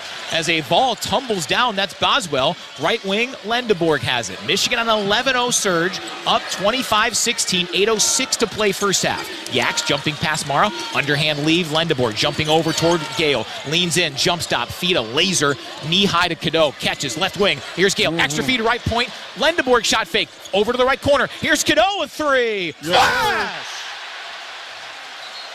1,002 career points for Cadeau, 14 straight for Michigan, and a stoppage. Michigan's got 14 in a row. 28-16, the ball trickled away. That might have been Rick Barnes just urging for another timeout because Michigan's offense is unleashed. Yeah, you're talking about a 14-0 run. Michigan is passing up good shots to get better shots. They got that ball popping on the perimeter. And you're talking about a team that's very, very stingy. They're giving up three-point shots. And Michigan has just kind of found a groove here, knocking down three-point shots. Wolverines at 50% shooting, 8 for 16. They are 2 of 5 from deep. And after yesterday, where they were 11 of 20 at the line here, 10 for 11. The only thing they haven't done is rebounded. They've done everything else right, leading it 28-16. Why don't we throw it back to our Learfield Network studios? Rob Joyce, check of the out-of-town scoreboard. A lot more previewing here, but how about this incredible weekend for Michigan athletics? Not the only team, this Michigan men's basketball team, in the final 8 of their NCAA tournament. Yeah, it's pretty wild, guys. There are 3 of them playing. The men right now, obviously. 5:30 tonight. The hockey team is the 1 seed in the Albany Regional. They're taking on Minnesota Duluth for a spot in the Frozen Four. And then tomorrow at 7, the women's basketball team plays for a spot in the Final Four. Its second ever Elite Eight game against the top seed in their particular region, Texas. That game will be down in Fort Worth. We will hear from Kim Barnes-Arico at halftime. We'll also preview the other games on the men's side. UConn-Duke is the last Elite Eight game. That's around 5 o'clock from Washington, D.C. Winner gets Illinois, who won 71-59 last night over Iowa. So the Illini off to the Final Four for the first time since 2005. And the winner of our game, of course, will get Arizona, who ran away from Purdue last night, 79-64. In a game, Wildcats actually trailed by 7 at halftime and then just blitzed the Boilermakers in the second half for the Wildcats' first Final Four since 2001. So we'll talk about UConn Duke. We'll hear from Dan Hurley. We'll recap last night. We'll hear from Brad Underwood and Tommy Lloyd, the winning coaches from last night. We'll hear from Coach Barnes-Arico and preview the hockey team. All of that coming along with the first half highlights, the usual stuff on the halftime show. Guys. All right, Rob, thank you very much. Hey, the last time Michigan and Illinois were at the Final Four at the same time, things seemed to work out okay, huh? Yes, they did. I mean, Michigan went and took care of business. The last time I don't say Michigan, remember. say we. Yeah, exactly. Wolverines in front 28-16. Here with 7:49 to play as we pause 10 seconds for station identification on the Michigan Sports Network from Learfield.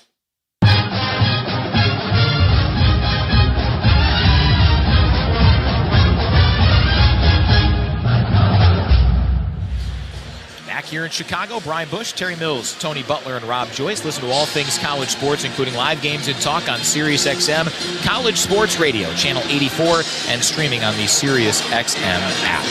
Wolverines shooting 8 of 16. They are 2 of 5 from deep. Yeah, how do you overcome, when you're getting beat up on the boards? Michigan is starting to rebound the basketball a lot better. But if you can have lockdown defense, which Michigan has them at 22%, I mean, that's a lockdown defense. And you add that with rebounding the basketball, you'll build yourself a lead. Against the best offensive rebounding team in the country, Tennessee boards 45% of their misses. So far today, 9 offensive rebounds on 18 misses. So a little bit above that, but everything else has gone Michigan's way. trying to get to the Final Four and set up what could be an all-timer with two of the best teams in the country, two of the best teams this century from all analytical measures.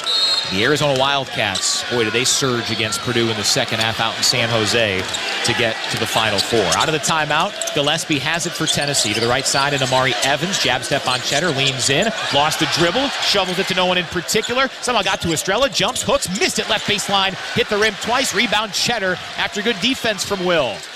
Michigan trying to enhance this 14-0 run. 7:26 remaining in the first half of the Elite Eight, 28-16 Michigan. Mara, right block, one-on-one against Estrella. Backs him down with one left-handed dribble. Pivots, fakes, curls, floats, and scores in front of the basket, in the paint, right at that semicircle. 30-16 Michigan, make it 16 in a row. Gillespie right lane line, right pocket, Evans triggers three. It's strong, good box out Mara. Poked away, though, from behind by Boswell. Second chance for Tennessee, and they throw it away. It hit the standing Michigan assistant Kyle Church.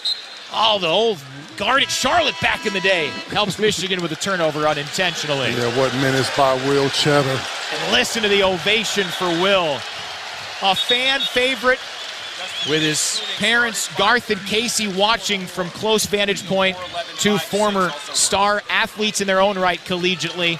7:02 left first half, 30-16 Michigan, as Morez Johnson Jr. and Roddy Gale Jr. come in for Mara and Cheddar. Cadeau past that timeline for the white-clad Wolverines. Cadeau around a screen from Johnson. Flings one, caught by Gale right corner. Boy, he had the sword to snag that one. High to the left wing, Cadeau. Requested Johnson hedge, doesn't take it. Blows by Gillespie, flip it left corner. No look feed left wing. Yaks a three, swish! 19 in a row! 33-16 Michigan, 6:30 before halftime. That extra pass, Michigan is moving that basketball. Gillespie pumps up a left wing three, front iron, back iron, no! Johnson the rebound for Michigan. 6:20 left, lob up ahead, Lendeborg, feed it Gale, catches underneath, peels it back out, over to Rez, back Cadeau, right wing, zings one, Burnett, let it up and in! Timeout, Rick Barnes! Blackjack 21 straight for Michigan! And the Vegas Wolverines have showed up in Chicago. One win from college basketball's final table. Yeah, you want to talk about making an extra pass, man. This team is well connected, and the volunteer fan base are sitting on their hands right now in disbelief. 35-16 Michigan. Wolverines have held Tennessee scoreless for the last 5-12. Lendeborg up to 10 points and 3 assists, and this has been an outrageous first half performance.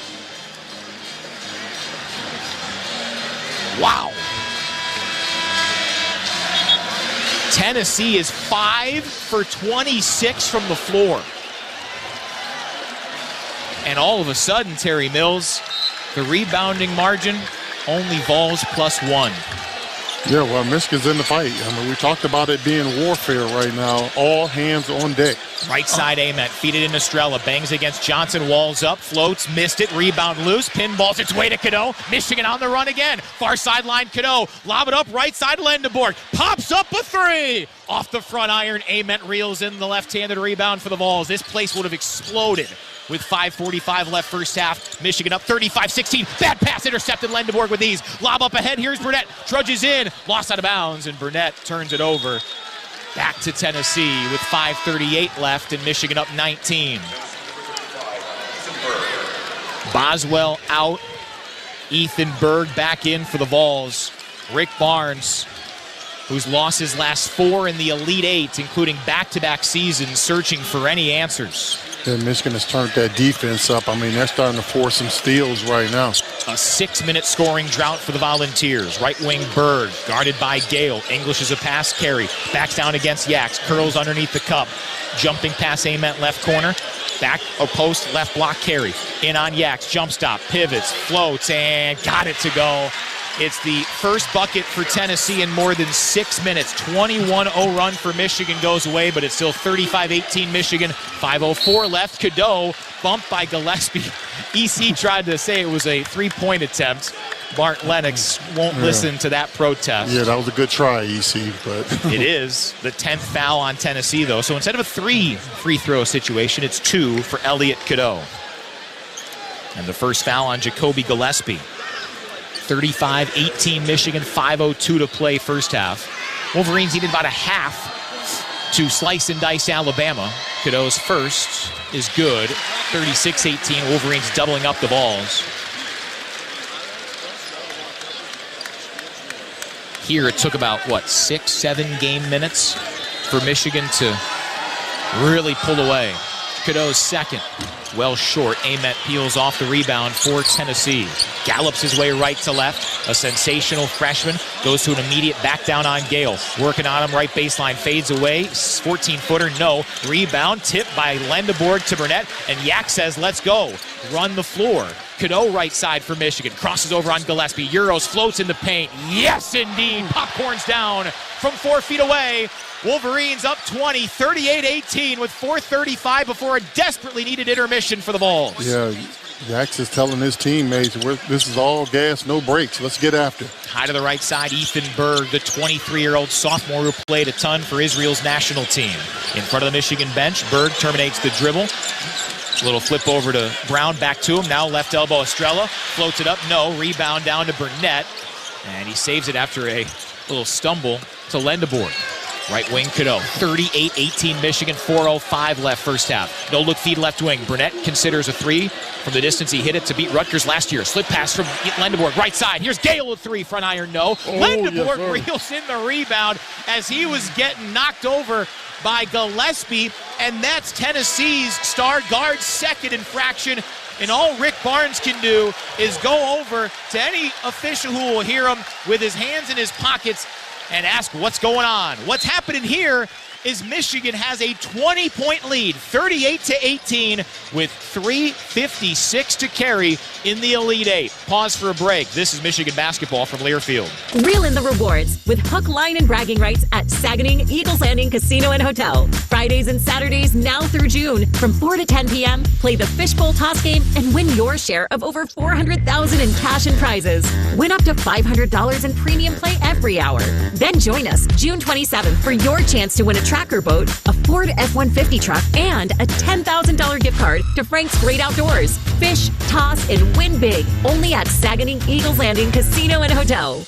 This Michigan season is all about teamwork, on and off the court. That's why we're thrilled to have Founders Brewing Company as a proud sponsor of Michigan Athletics. Founders has been brewing up high-quality, highly rated beers like Michigan Pilsner, their hazy IPA Mortal Bloom, and of course All-Day IPA right here in Michigan for over 25 years. Celebrate every three-pointer and slam dunk with the perfect pour of Founders. Learn more about Founders and where to find your go-to game day beer at foundersbrewing.com.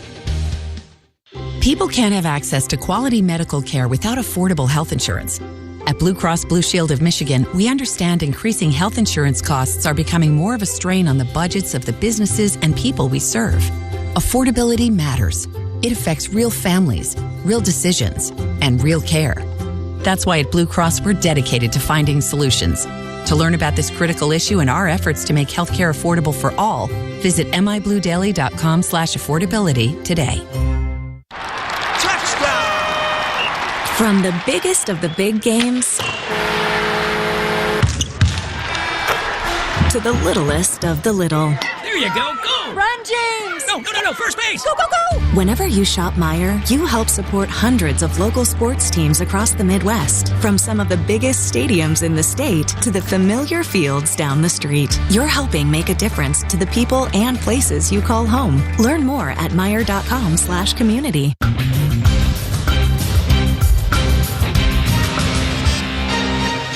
38-18, the Wolverines through the majority of this first half, overwhelming Tennessee for a spot in the Final Four. Brian Bush, Terry Mills, Tony Butler, Rob Joyce. Subscribe to the official podcast of Michigan Athletics, Go Blue Podcasts, which features a wide range of audio content there for you, including Michigan Hoops coverage on Defend the Block, Go Blue Podcasts. Subscribe on Apple, Spotify, or wherever you get your podcasts. Terry, one of the reasons Mike Boynton Jr. said rebounding is the game is because Tennessee doesn't have a whole lot of dynamic scores.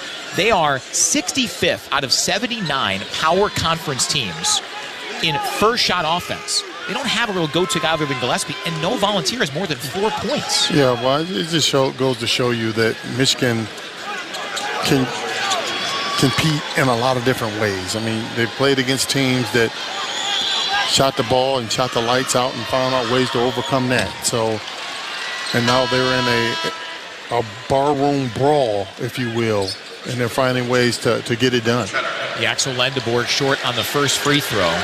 So 38-18 after the Gillespie foul, his second. Gillespie has played every moment of this game so far.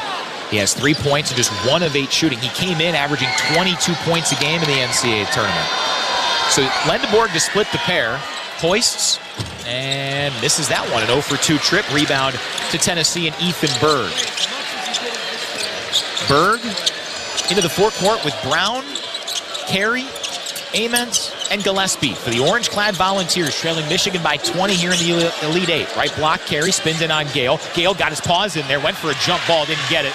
Carey able to shoo him away, pivot, bank, and score. 38-20, Michigan's lead down to 18. Yeah, I think Michigan is doing a good job. I know they're giving up a little muscle down there. Cadeau drives in, jumping past right point. Lendeborg strokes another three. Bottom!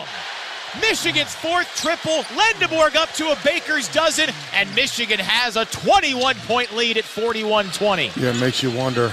Guy comes down, misses 2 free throws, then knocks down the 3. Foul away from the ball. Ament got bumped by Will Cheddar. Cheddar, well, his 175th game in uniform for Michigan. He still doesn't get those calls. The freshman Ament able to coax at Cheddar's first. It is the 7th on Michigan, so. Yeah, if you ask me, this is a Will Cheddar type of game here. I mean. And with both Adai Mara picking up his second foul 5 minutes in, and Morris Johnson Jr. almost 10 minutes in. He's played a lot. Free throw, 1-and-1, no. And then a foul called on Tennessee as Dwayne Brown hooked Cheddar. It's Michigan's ball. No, he pushed Roddy Gale in the back. Okay. Yeah, Roddy Gale was boxing out. And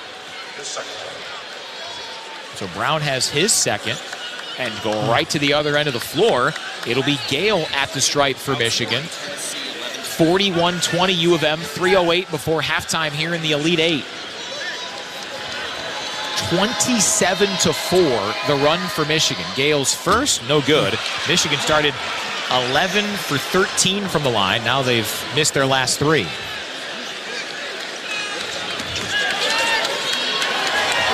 Michigan up to 56.5% shooting. Gale's second, rattles around, pops out 0 for 4 on 2 trips.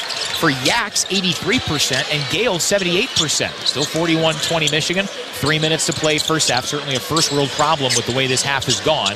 But it's the Elite Eight. You don't want to let up any pressure until the very end. Ament, center circle, jumping past left block. Here's Carey. One dribble, pivots on Yaks. Baker was blocked, and they're going to call the foul on Gale. No. The goaltend on Gale, beg your pardon. As Gale went up there, I think it might have gone in anyways. But in any event, no, it did not go in. Boy, that was surprising. Yeah, I tell you what, that's one of the strangest moves. Oh, that was not a goaltend. They're going to take a look at this. Absolutely, Gale got it. He got it before that thing was even close to them. I mean, it was close to the backboard, but yeah, when you call a goaltend, I'd rather there be more calls of goaltends because that allows the officials to go and review. Clock paused, 2:47 first half, 41-22 Michigan. Yeah, I don't know how Jeffrey Anderson seen that. I mean, he was standing right here in front of us, and I'm probably as tall as he is sitting down. So we basically had the same view, and I saw that it wasn't a goal team. We have a coach's challenge. Previous players on the review. So this isn't a coach's challenge. So Michigan's going to win it. No doubt about this. Wolverines by 19, and Terry Mills slinging some arrows toward Jeffrey Anderson. Yeah. He is the shortest of the 3 officials here today. So the Wolverines have a 19-point lead. They are now only -1 on the glass, trying to get to their 9th Final Four. Remember, the last time they were in the Elite Eight was in 2021. Michigan scored 49 points in the game when they lost to 11-seeded UCLA, 51-49. Yeah, we weren't able to be there. That was during COVID. We were high atop Michigan Stadium. Yeah, we're calling it stadium. That was one of those late night, actually I think it was a Tuesday night. This one a little more reminiscent early on to when Michigan made its way to the Final Four in 2014. And the Wolverines just blitzed, 2013, beg your pardon, when Michigan just blitzed Florida in the Elite Eight, won it 79-59 to get to the Final Four, where they would, of course, get to the national title game. Back when Michigan wishes they could have reviewed blocks or fouls late in that loss to Louisville. Lengthy conversation. I have no idea why. 41-22 Michigan, 2:47 left. If you recall, one of the most perplexing non-overturns came in that Gonzaga game, and Gregory Nixon was one of the officials in that game. I mean, it was a 99%er Michigan didn't get. Here's Jeffrey Anderson over toward the microphone. Yeah, well, I think what they're trying to find out is if it's not a goaltend, who got the ball? It should be possession arrow, I would assume. Well, I think that's probably where they would have to go. Who possessed the basketball? So Jeffrey Anderson over to the scorer's table. Both officials, one per side. Bart Lennox over to Michigan, Gregory Nixon to Tennessee to explain.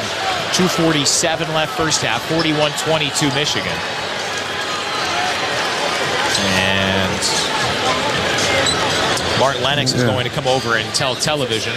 They do say that the challenge is successful. I thought he was here's Jeffrey Anderson. I thought he was headed over here to us. No. Maybe next year. A lengthy conversation here. And Jeffrey Anderson now, Michigan's challenge is successful. There is no goaltend. The ball will be placed on the baseline for Tennessee with 20 seconds on the shot clock. And what he didn't say was that the possession arrow will flip, and Michigan will have that. 2:48 now the clock. 41-20 Michigan. Estrella and Boswell, after all that, now the substitutions come. Berg and Brown leave. Now those are 3 minutes we'll never get back. But hey, when you're up by 21 in the Elite Eight, that's fine.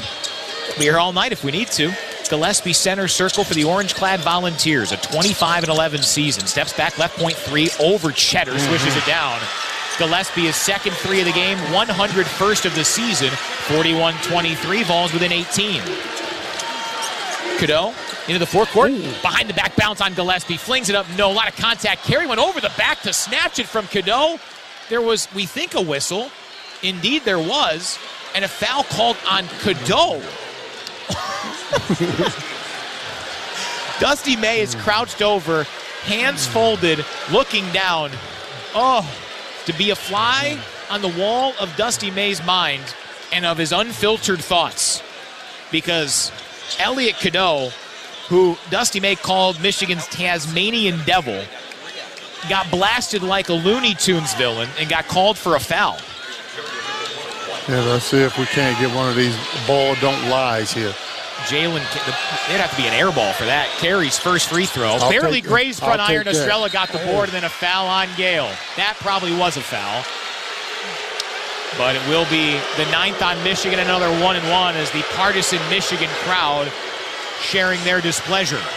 Well, I tell you what, almost got that ball don't lie. Michigan just didn't rebound the basketball because that's as closest to an air ball that you can get. Kind of hard to rebound that based on the trajectory it had when it came off. JP Estrella's free throw is a swish. Tennessee, a little 4-0 mini run. 41-24 Michigan, 2:21 to play.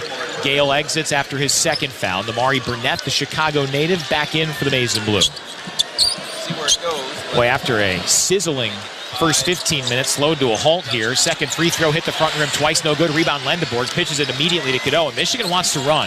Up by 17, the much faster tempoed team. Lendeborg downhill, clean runway. Baker, no. He was between a jam and a layup. A little stumble for Yaks as Gillespie darts the other way. Banks, he missed a gimme. Rebound Burnett for Michigan. Cadeau up ahead, Lendeborg. He's got some stride back. He drives, kick it over toward McKinney, a left wing three. In and out, boarded by Tennessee and Boswell. Yak seems all right after he came up a little bit lame after that missed layup that looked like it was going to be a dunk. Here's Carey. Block right, pivots, flutters, scores in the paint. Tennessee down 15 with 100 seconds before halftime, 41-26. Tennessee 6 straight. And the Volunteers fans, small but mighty in this 20,000-seat venue, stand up and cheer. Cheddar right wing, push past Lendeborg, who leads Michigan with 13 points. Directs traffic, pulls up right wing 3, round and out. Rebound tapped by McKinney to Boswell, and the Vols have the basketball. 15-point Michigan lead, as great as 21 just moments ago. Ament downhill drive, handoff Boswell. Leave it, center circle Gillespie. 1:06 to play first half. Gillespie tiptoes left point, drives right elbow, shimmies past Burnett, steps back right wing 3, in and out, rebound loose, and a loose ball foul going on Tennessee. Michigan heading to the free throw line. How about Will Cheddar once again? Cheddar, he has earned that future rest here at halftime as he gets bumped. Yeah, he's in the fray. If you don't get any tiger stripes on your arms in this game, you're not. Estrella the foul, and a big man picking up his first foul with less than a minute to play in this first half is like finding a 4-leaf clover. 41-26 Michigan in this rough and tumble, gritty Elite Eight clash. Cheddar at the stripe, 90% on the year, 28 for 31. Shoots, scores, 42-26 U of M. Vols have an opportunity at a 2-for-1. Michigan hasn't utilized its use it or lose it timeout.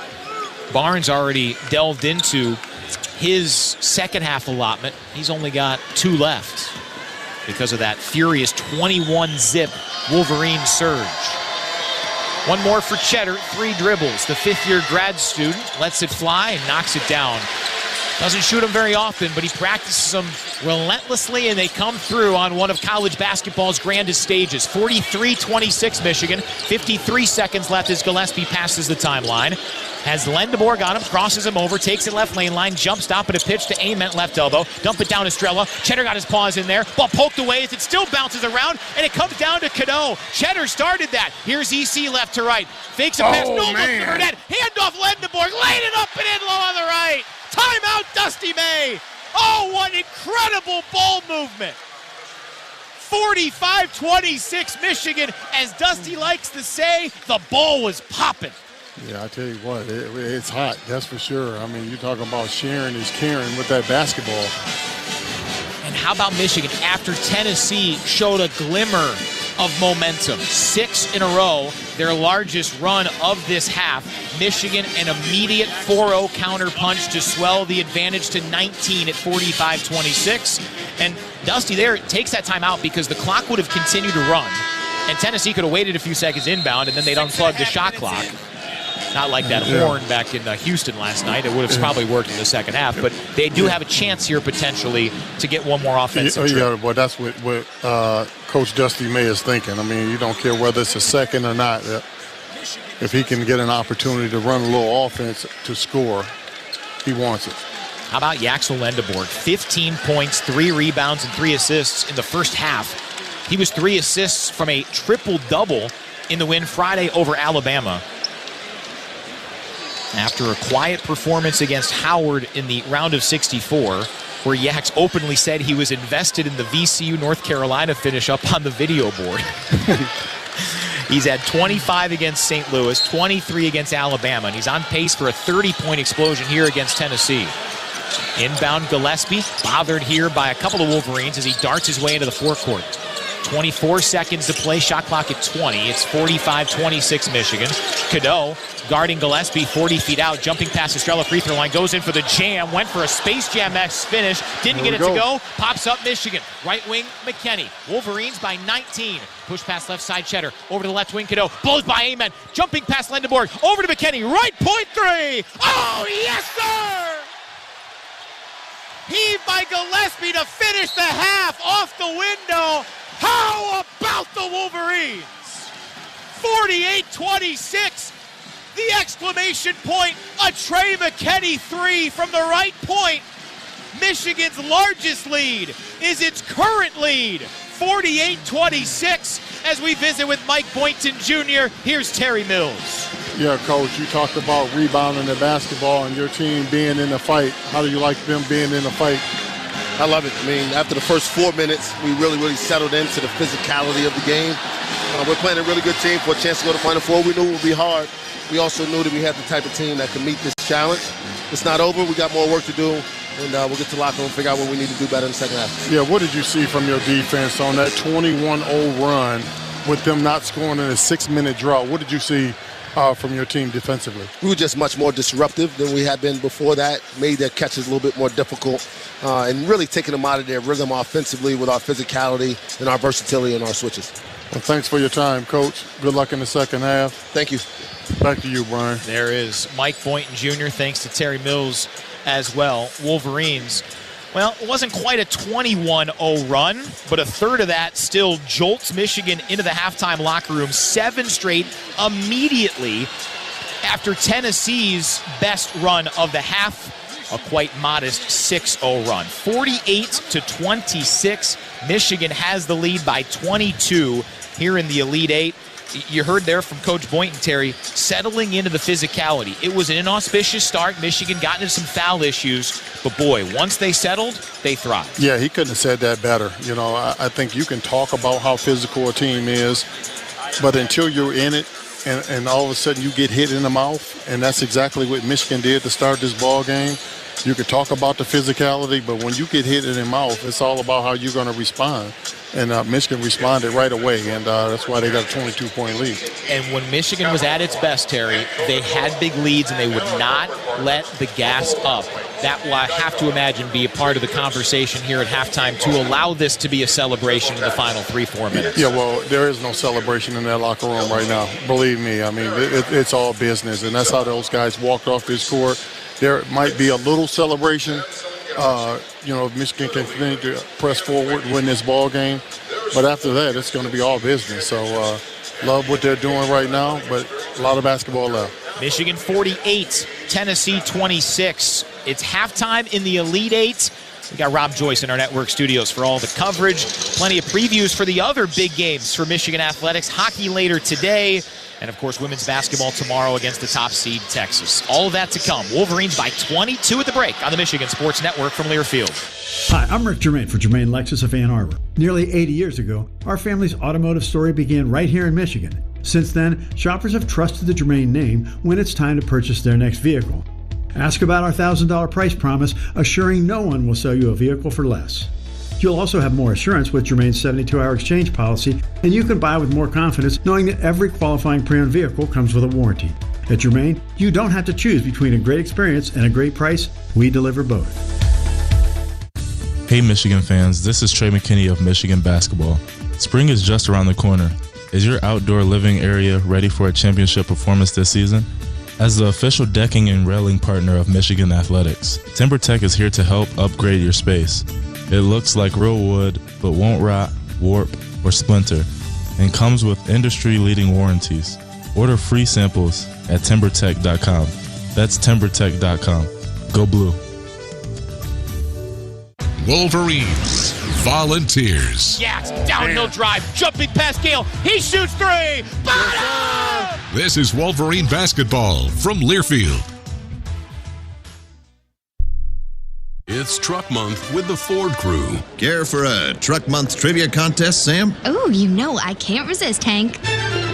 Okay, fact. Truck Month happens only once a year. Fact. It's the best time to buy a new Ford truck. Fact. Ford F-Series is the best-selling lineup of trucks in America for 49 years. Fact. America loves Ford Truck Month. Fact. I agree with that fact. Based on 1977 to 2025 CY Industry reported total sales. Easy Plan customers who trade in their current vehicle can lease a 2025 F-150 Hybrid Super Crew for $339 a month for 36 months with $2,329 cash due at signing. Payment includes waived security deposit, excludes title, taxes, and license fees. Not all buyers will qualify for low-mileage Ford Credit Red Carpet Lease. Cash due at signing is after $4,500 in incentives. Offer only valid on Package 200A. Take new retail delivery from an authorized Ford dealer stock by March 31st. Lease a 2025 F-150 Hybrid for only $339 a month. Think Ford first.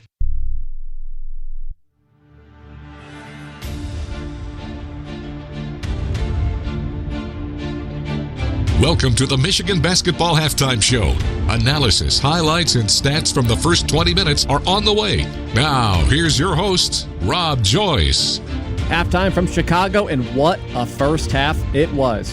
48-26, Michigan leads Tennessee at halftime of the Elite Eight as we look back at the opening 20 minutes. Very much a tale of 2 10-minute quarters, if you will, within that first half. Ball scored first on a 3. Took the Wolverines 90 seconds to get on the board via an Adai dunk. Took its first lead 2.5 minutes in, a couple of Amari Burnett free throws. Tennessee, the top offensive rebounding team of the nation, though, had 5 in the opening 4 minutes, led by 1 at the initial media timeout. It was 7-6. In fact, 5 minutes in, Wolverines had 5 shot attempts. Vols had 13, and both big men were in foul trouble. One for Michigan, Adai, and then the 6'11", Felix Okpara for Tennessee. Michigan only a couple of made field goals in the opening 6 minutes, never trailed by more than 3, and then Marty sparked them again. A Roddy Gale Jr. followed jam a Axel Lendeborg bucket to take a 12-9 edge 7 minutes in. That was the extent of any momentum that either team had in the opening 10 minutes. Neither side could muster much of anything. 4 ties, 6 lead changes in the opening 8 minutes. It was a 14-14 tie at the under 12. At the 10-20 mark, Morris Johnson Jr. notched his second foul, so he sat on the bench with Mara midway through the half. It was 17-16 Michigan, 2 teams combined, 10 made shots, 13 fouls called. To this point, neither side had led by more than a single possession, but then Tennessee, the well went dry. They shot 24% for the half, and boy, did Michigan flip the script. Plink goes out, rebound loose, popped up into the air, saved by Michigan. Will Cheddar comes up with it, up ahead Lendeborg. Here comes the train. He reverses. Counted the foul. Yes, sir. How in the world did he Axel Lendeborg thread the needle through the Volunteers and over the block attempts for an and one? Front iron, no. Hit the top of the backboard. Mara still reeled it in at the bottom of his jump. Up ahead, here's Lendeborg. No look feed left corner. Gale for 3. Oh, yes, yeah! Sir. Yes, sir. Timeout, Rick Barnes in Tennessee. 11 straight for Michigan, capped by number 11, March Roddy. And as an added touch, that wild Yaks and one, that was the third personal on Felix Okpara. 8:45 left. It was 25-16 Wolverines. Took us to immediate stoppage. That extended timeout did nothing to slow down the Maize and Blue. Knee high to Cadeau. Catches left wing. Here's Gale. Extra feed right point. Lendeborg shot fake. Over to the right corner. Here's Cadeau with 3. Splash! 1,002 career points for Cadeau, 14 straight for Michigan, and a stoppage. Michigan's got 14 in a row. And that came in 3 minutes. That took us to another media timeout right after the one prior. Still, that stoppage didn't do anything. High to the left wing, Cadeau requested Johnson hedge, doesn't take it, blows by Gillespie, flip it left corner, no look feed left wing, Yaks a 3, swish! 19 in a row! 33-16 Michigan, 6:30 before halftime. That was followed by a Amari Burnett layup, another Tennessee timeout. At the 10-13 mark, Michigan led by 1. At the 6-minute mark, it was 35-16 by way of a 21-0 blitz. Finally, the Vols scored after a nearly 6-minute scoreless drought, but the margin continued to grow. A Yaks 3 made it 41-20 Wolverines. Then a mere glimmer for the Vols, scored 6 straight towards the end of the half to pull to within 17, and Michigan put a very fast stop to that, going into the locker room. As Lendeborg on him, crosses him over, takes it left lane line, jump stop and a pitch to Ament left elbow, dump it down to Estrella. Cheddar got his paws in there, ball poked away as it still bounces around, and it comes down to Cadeau. Cheddar started that. Here's EC left to right. Fakes a pass, no look to Burnett. Handoff Lendeborg, laid it up and in low on the right. Timeout, Dusty May. Oh, what incredible ball movement. For a Space Jam-esque finish, didn't get it to go. Pops up Michigan. Right wing, McKinney. Wolverines by 19. Push pass left side, Cheddar. Over to the left wing, Cadeau. Blows by Amen. Jumping past Lendeborg. Over to McKinney. Right point 3. Oh, yes, sir! Heaved by Gillespie to finish the half off the window. How about the Wolverines? 48-26. Wolverines close with 7 straight. Tennessee 24% shooting, 9 of 37. Michigan leads by 22 at the break. It's 48-26. Halftime show continues. We'll tell you what else is happening around all things Michigan athletics, all things Elite Eight. Lots of regional finals today. We'll tell you about it next on the Michigan Sports Network from Learfield. When facts are questioned, when trust falters, when the role of higher education is on trial, look to the University of Michigan to turn a public investment into the public good. From strengthening democracy through dialogue to advancing breakthrough cancer treatments, Michigan delivers the solutions the world needs most. For answers, for action, for all of us, look to Michigan. See more solutions at umich.edu/look. For comprehensive coverage of college basketball, tune to Sirius XM College Sports Radio Channel 84 in the car and on the Sirius XM app. For the win! Got it! Let's go! Sirius XM is the home of your favorite team and conference, including live games, plus interviews and analysis. He's got it! So cheer along with the Sirius XM app and listen to your favorite team anywhere. Get a free trial at SiriusXM.com/College Sports Radio 2025. The excitement, the passion, the tradition. Walker turns, forces, misses. Michigan has won the national title! This is Michigan basketball from Learfield.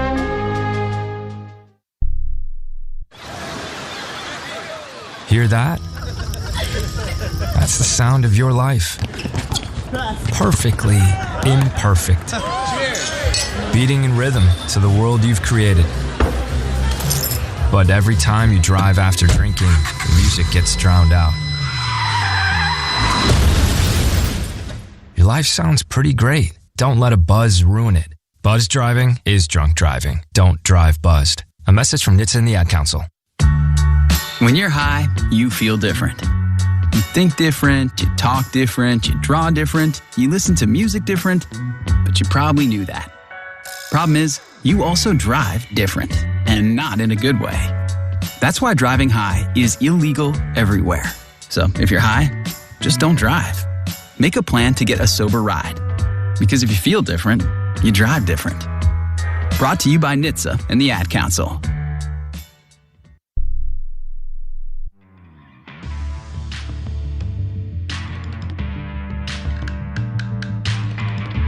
This copyrighted broadcast is an exclusive presentation of Learfield under the broadcasting rights granted by the University of Michigan. Reuse of this presentation is prohibited without the express written consent of the University of Michigan and Learfield. Announcers are provided by Learfield and approved by the University of Michigan. Michigan leads Tennessee at the half 48-26. Time for another check of scores. We're the first of two Elite Eight games this afternoon. The other will follow us around 5 o'clock in Washington, D.C. Duke and UConn will vie for the East region, the top two seeds in that region. Huskies in search of a third Final Four in the last 4 years. Duke will be looking to get back for a second straight year. That's the final Elite Eight game. The first two were last night. Both involved Big Ten teams. Winner of our game will get Arizona in the Final Four next Saturday in Indy after the Wildcats overcame a 7-point halftime deficit to bounce Purdue 79-64. After the break, it took Arizona just 4 minutes to erase that deficit. With 8:30 left, it was a double-digit U of A lead. And then the winner of Duke-UConn will get a Big Ten team in Indy next week. They were guaranteed to after Illinois used a late second-half surge to outlast Iowa 71-59. Hawkeyes, led by 4 at the half, took a 1-point lead with 7:30 left in the second before the Illini went on a 10-1 surge to take the lead for good. It's the first Final Four for head coach Brad Underwood at any level, at the D1 level. At least he's been an assistant or a head coach in D1 since 1992, minus a short stint at Daytona Beach Community College in the early aughts. Illinois has had chances. They've been a top 4 seed 4 times now under Underwood, including this year. Finally, they get over the hump, something the head coach always knew was possible. I never doubted, and I don't want to sound arrogant, I've never doubted us getting to a Final Four would happen. I thought we've had other teams capable, but I also know how doggone hard it is to do it. And for that, I just say thank you. I say thank you to everybody involved, and I'm going to get emotional, but it's you know, I've been doing this 39 years, and you dream about this as a kid, and I dreamt about doing it at Illinois.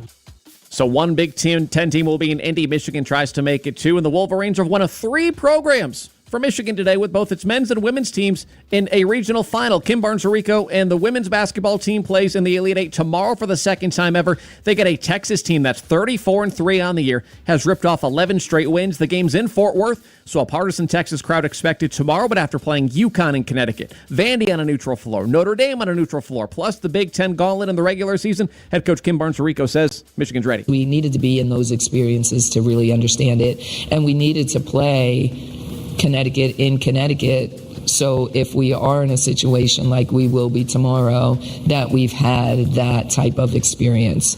So I think, every situation is a little bit different. This is the Elite Eight. It's not an early season game. So it will be a little bit different. But we were very intentional with our scheduling, and our players wanted that type of schedule to prepare themselves for the end of the season. 7 o'clock tomorrow, the tip from Michigan and Texas. Later on today, hockey team playing first spot on the Frozen Four. Michigan, Minnesota, Duluth dropped the puck from Albany at 5:30. Wolverines vie for a fourth Frozen Four appearance in the last 5 years in search of their first national title since 1998. Again, through 20 minutes in men's hoops, Michigan 48, Tennessee 26. Brian, the first half numbers next on the Michigan Sports Network from Learfield. Champions Circle is the leading Michigan athletics fan engagement community. We connect fans with once-in-a-lifetime experiences, produce public and private events, offer club memberships, and operate an online retail store, selling exclusive apparel, trading cards, autographs, and other memorabilia featuring Michigan student athletes. To become a member or learn more about how you can support your favorite Michigan student athletes, visit championscircleufm.com. Champions Circle is a proud sponsor of University of Michigan Athletics. Wolverine basketball and great beers go together like an alley-oop and slam dunk. Founders Brewing Company is a proud sponsor of Michigan Athletics and has been brewing up high-quality, highly rated beers like All Day IPA, Michigan Pilsner, and their hazy IPA Mortal Bloom right here in Michigan for over 25 years. Whether you're cheering from your couch or at Chrysler Center, these beers are perfect to celebrate every Michigan win all season long. Learn more about Founders and where to find your go-to game day beer at foundersbrewing.com. Aw, shucks. The game's on TV, but I can't listen to the call of my favorite team broadcasters. Never fear, Sync My Game is here. Sync My Game? Yes, Sync My Game. If you have a DVR and streaming device, head to syncmygame.com from Learfield. It's never been easier to hear the impassioned voices of your favorite radio crew synced with the TV. Wow, thank you, Mr. Just remember, syncmygame.com. Outstanding first half for the Maize and Blue. They're trying to get to the Final Four, leading Tennessee 48-26. First half stats brought to you by your Southeast Michigan Ford dealers. Think Ford first. Michigan, a 52% shooting half. They're 5 of 12 from deep. Tennessee, just 9 for 37. That's 24%. 3 of 13 from downtown. Individually, Michigan has the only player in double figures. That's Yaxel Lendeborg, who played every single second of the first half. 15 points, 4 assists, 3 rebounds, no turnovers. He was 5 of 9 from the floor, 2 of 5 from deep. Elliot Cadeau, second on the ball club with 8 points to add to 3 assists and 1 rebound. He played 19 first half minutes. Otherwise, Adai Morrow with 6 and 8 foul-plagued minutes, 5 apiece from Trey McKinney and Roddy Gale Jr. Damari Burnett added 4, Morez Johnson Jr. with 3, and the Will Cheddar 9-minute performance, 2 points, 2 boards, but he was phenomenal in that first half for Michigan as the Wolverines battled foul issues. Michigan was plus 15 when he was on the floor. For Tennessee, their star, Jacoby Gillespie, 6 points, 2 of 11 shooting, 2 of 8 from deep. Their leading scorer is Jalen Carey. He's got 8 in 13 minutes. First half stats brought to you by your Southeast Michigan Ford dealers. Think Ford first. Elite 8 resumes when we come back. Michigan, a 48-26 cushion on Tennessee and on the Michigan Sports Network from Learfield. Hey, Michigan, not every injury happens on the court. Car wrecks, hospital mistakes, slip and falls. When you're hurt, you need more than a quick sub off the bench. You need America's largest injury law firm. There's a reason Morgan & Morgan has over 1,000 lawyers and 100 offices nationwide. A reason we've recovered more than $30 billion for people just like you. And a reason we never charge a dime unless we win. Morgan & Morgan, proud partner of Michigan Athletics. Injured? Just dial pound law. Morgan & Morgan. Michael Hanna, 150 West Jefferson Avenue, Detroit, 48226. Prior results do not guarantee a similar outcome. As Michigan men's basketball makes its postseason push, you can plan next season's visits to Chrysler Center for all of the excitement. Join the ticket interest list to receive notifications about season ticket opportunities, single-game ticket offers, and promotion information. Plus, subscribe to This Week in Michigan Basketball, a comprehensive weekly newsletter with the latest on Wolverines hoops. Visit mgoblue.com/MBB tickets for more information. That's mgoblue.com/MBB tickets. Hometown feel and big-time winning. That's Saginaw Eagles Landing, the place where everyone greets you with smile after smile. In the casino, at the restaurants, or in the hotel, this is a getaway that makes you feel right at home. We've got hundreds of slots, great food, and a comfy place to stay. So come on in and see what the good times are all about. Saginaw Eagles Landing Casino and Hotel. Real fun, real friendly. Visit Saginaw-EaglesLanding.com for complete rules and details. Michigan 48, Tennessee 26. Maize and Blue 20 minutes from their 9th Final Four. Welcoming you back to this one, brought to you by Founders Brewing Company with Terry Mills. First half thoughts. What a heck of a performance from Michigan. What stood out to you the most? Well, just the fact that they started getting in the fight. We knew that this was going to be warfare on the glass, but they started getting in the fray. And rebounding is just not for big guys. Rebounding is for everybody. And I tip my cap to Amari Burnett, who led the Wolverines in rebounds with 6, and Roddy Gale with 4. I mean, you're talking about 2 of the big guys that didn't play a whole lot of minutes in Rez and Adai. So, work to be done. Roddy Gale Jr. said before the ball game that it is about, quote, winning the position. Michigan, it's the only category they're really trailing in. -4 on the glass, but plus 22 where it matters. That welcome was brought to you by Founders Brewing Company. It's not a Michigan game day without a Michigan-made beer. Founders Brewing Company, proud sponsor of Michigan Athletics. Welcome to Craft. With the national champion Terry Mills, our engineer Tony Butler, and our host Rob Joyce, I'm Brian Bush. Michigan brings out its starting 5 of Cadeau, Burnett, Lendeborg, Johnson, and Mara. Michigan against a Tennessee Volunteers team that has its starting 5. Gillespie, Boswell, and 3 guys who stand 6'10" or taller. Nate Ament, JP Estrella, Felix Akpar. Akpar with 3 fouls in 6 first-half minutes. Yeah, well, you got to expect that Tennessee's going to try to turn up the pressure a little bit, try to force some turnovers.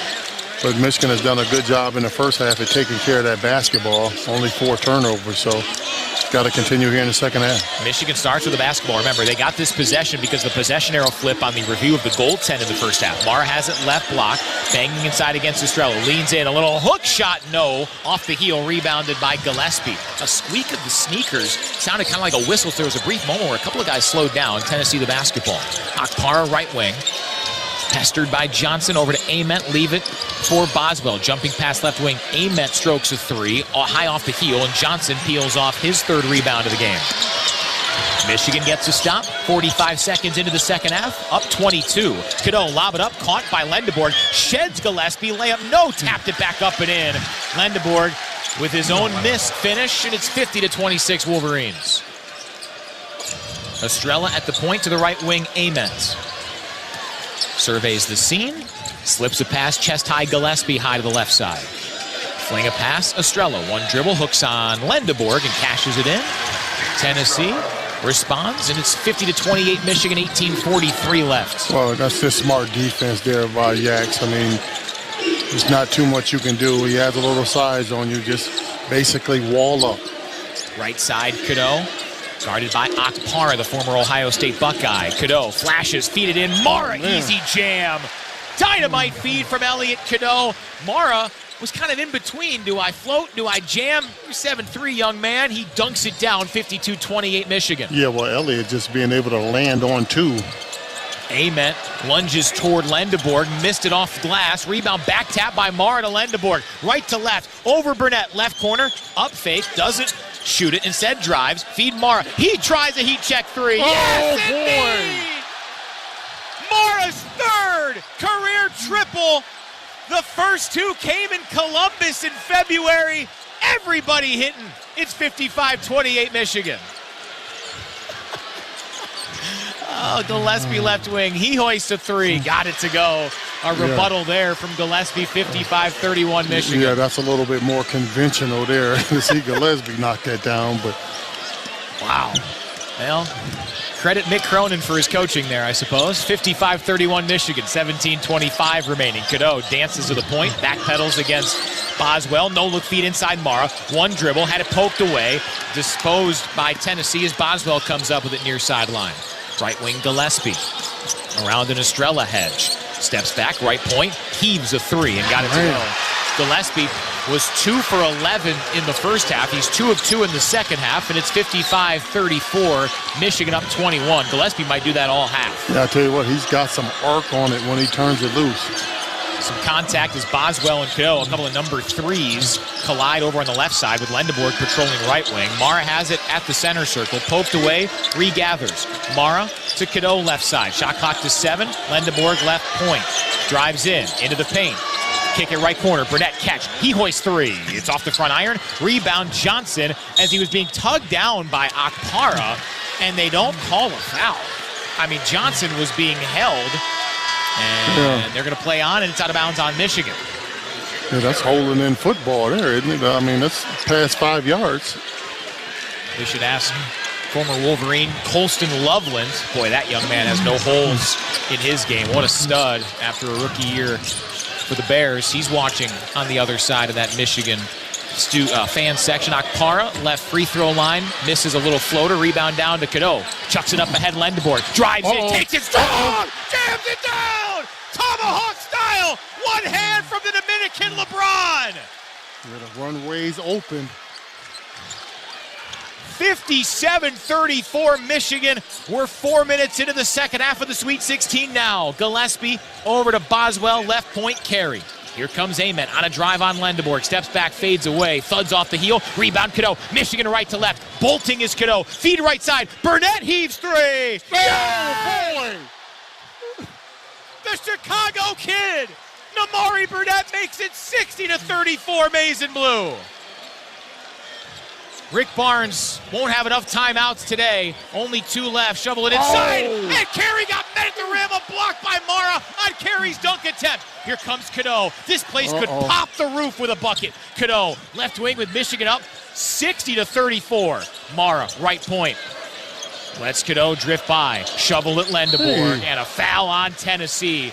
And that's a shame because I wanted Michigan to try to hit another one. 60-34. And the Wolverines faithful, in about an 80-20 discrepancy, stand up and cheer. An incredible Elite 8 performance. 60-34. 15-15 left in Chicago and on the Michigan Sports Network from Learfield. Touchdown! From the biggest of the big games to the littlest of the little. There you go, go! Run, James! No, first base! Go, go, go! Whenever you shop Meijer, you help support hundreds of local sports teams across the Midwest. From some of the biggest stadiums in the state to the familiar fields down the street. You're helping make a difference to the people and places you call home. Learn more at Meijer.com/community. The madness continues after this word from your local station. Over Yak, right wing 3 for the win! Oh, yeah! Yes, sir! This is Michigan basketball from Learfield. There is nothing more refreshing than an ice-cold Surfside to enjoy while you cheer on your team. Surfside is only 100 calories, 2 grams of sugar, and 0 bubbles. That's right, no carbonation, so it's easy to sip and enjoy. It's not a seltzer, it's Surfside. Proud sponsor of the Alumni Association of the University of Michigan. Sold at bars, restaurants, and stores near you. Must be 21. Please drink responsibly. Shh, here it comes. Surprise! The people above your catering business are doing major construction, and the drilling is only during business hours. It's so loud. Progressive knows small business owners usually don't like surprises because they cost you money. But a good surprise that could save you money? Getting personalized discounts on a commercial auto quote with Progressive. Also, that isn't powdered sugar on the floor. It's plaster from your ceiling. Surprise yourself. See if you can save in as little as 8 minutes at ProgressiveCommercial.com. Progressive Casualty Insurance Company and Affiliates. Discounts not available in all states or situations.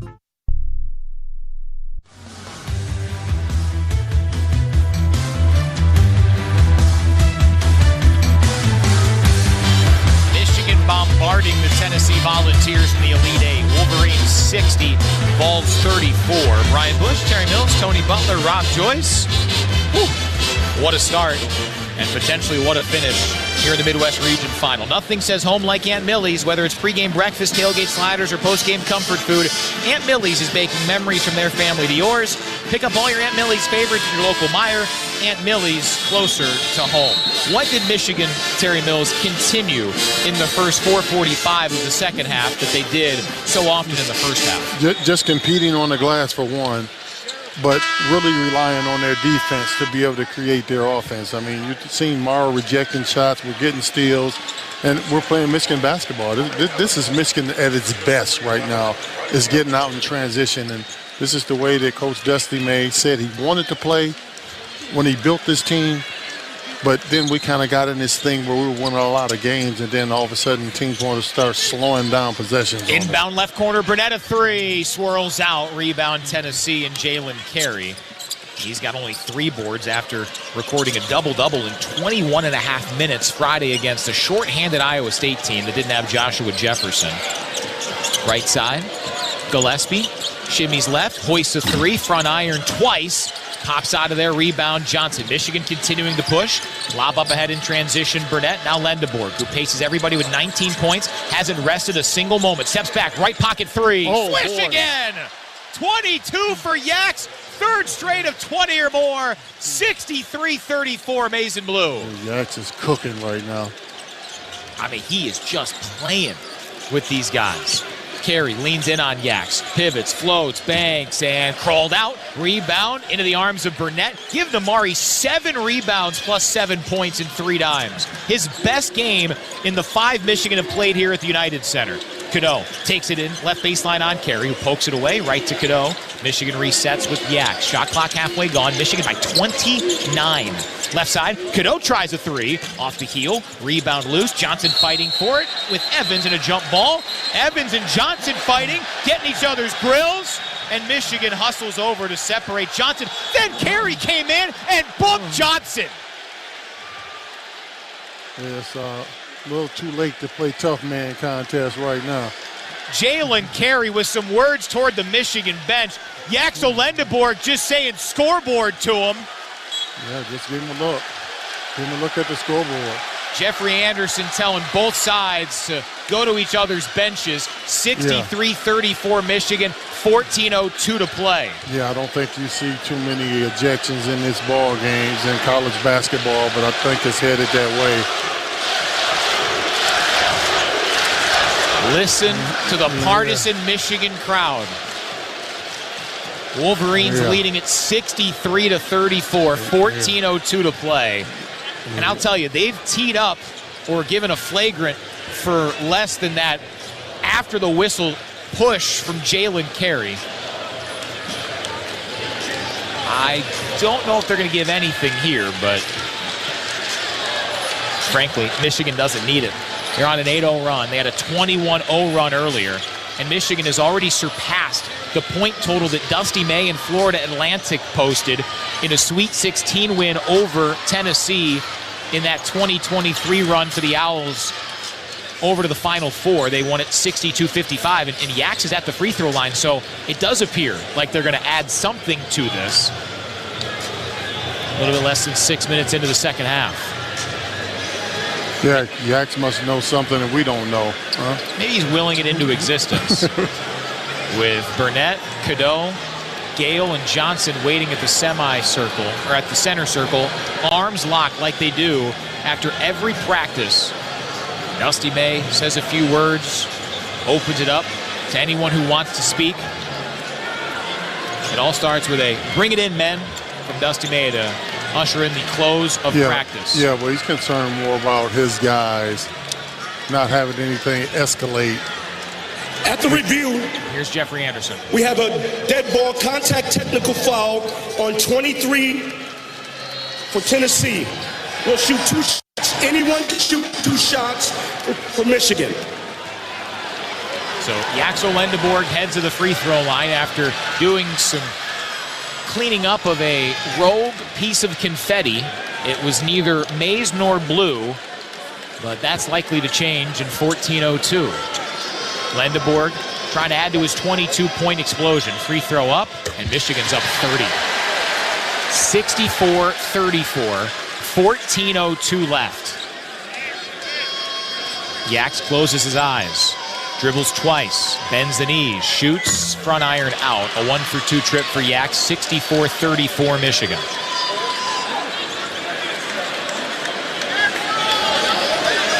Carey off the floor. He has 4 fouls with that additional infraction there. Inbound, Johnson goes up, no, on a banker, but got fouled by Estrella.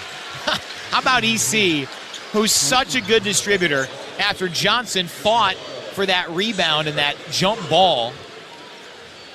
EC finds Rez, and he earns a couple of free throws here with Michigan in front, 64-34. Tennessee hasn't scored in 3:09. Michigan doubling up the Volunteers since halftime. Free throw up and good, 65-34 Michigan. Okpara, Berg, and Gillespie in for Tennessee. Estrella, Boswell, and Carey out. One more for Rez. 65-34, Michigan with the advantage.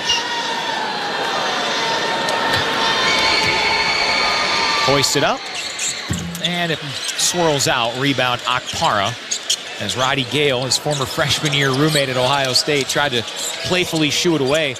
Gale said that he and Okpara were talking about planning a trip postseason. Foul high to the left by Michigan on Gillespie as he was dribbling. They call it on Rez, number 3 on him. 13:52 left, 65-34 Michigan. Johnson and Burnett leave. Mara and McKinney in for Michigan. But Gale said, yeah, we had to postpone that once we realized we might play. And then all contact stopped after they knew they would play. Gillespie alley-oop up toward Okpara. And the senior with his 216th career dunk. That one as modest as any, 65-36 Michigan. Yeah, would you say that's one play that Michigan wasn't on page defensively? And one of very few today. Cadeau in between the circles. Jab step and a lob. Caught by Lendeborg. Laid it up and in. He had Ethan Berg on him, and Berg had no chance. 67-36. The diff is 31. Brown, right side. Amari Evans. Back to Gillespie, who has 12. No other ball, more than 8. And then McKinney yanked on Evans as Evans was getting ready to catch a pass. Trey picks up his first foul on the Wolverines' second of the half. 67-36 Wolverines. 13:09 to the Final Four in a matchup with fellow 1-seed Arizona in Indianapolis on Saturday. Left side Gillespie, lob at Okpara, give to Berg. Sights a 3, right point. Thuds off the back iron. Okpara offensive rebound. Tennessee's 12th. Right side, 3-ball up and in and out for Evans. Hit every part of the rim. Rebound Gale. Okpara and Mara battling a little bit as Michigan marches right to left, up 67-36. Cadeau skips at Mara, who had a 3 earlier this half. Back to EC, poked away, stolen away. Here's Gillespie, feet up Berg. He's all alone, and then Lendeborg came in from behind and blocked it. It did bang its way to Brown, who finishes. My goodness, Yaks hit the turbo button, and Tennessee's able to get the bucket anyway. 67-38 Michigan. That was incredible. Yeah, talk about not taking plays off and not playing the scoreboard. Lendeborg to McKinney in between the circles, who Yak said earlier this week that Trey McKinney, you know, the whole freshman wall thing, he doesn't have a wall. Right side, Lendeborg steps left, hoists a 3 over Okpara. No, knew he missed it, got his own board, laid it up and in, all in one motion off the glass. How about that? Yaks knew it was off, and he saves the issue anyways. 69-38, drive by Gillespie, finishes low on the right. And the Vols cut it to 29 with 11:47 to play. Media stoppage, next dead ball. What a brilliant college basketball player.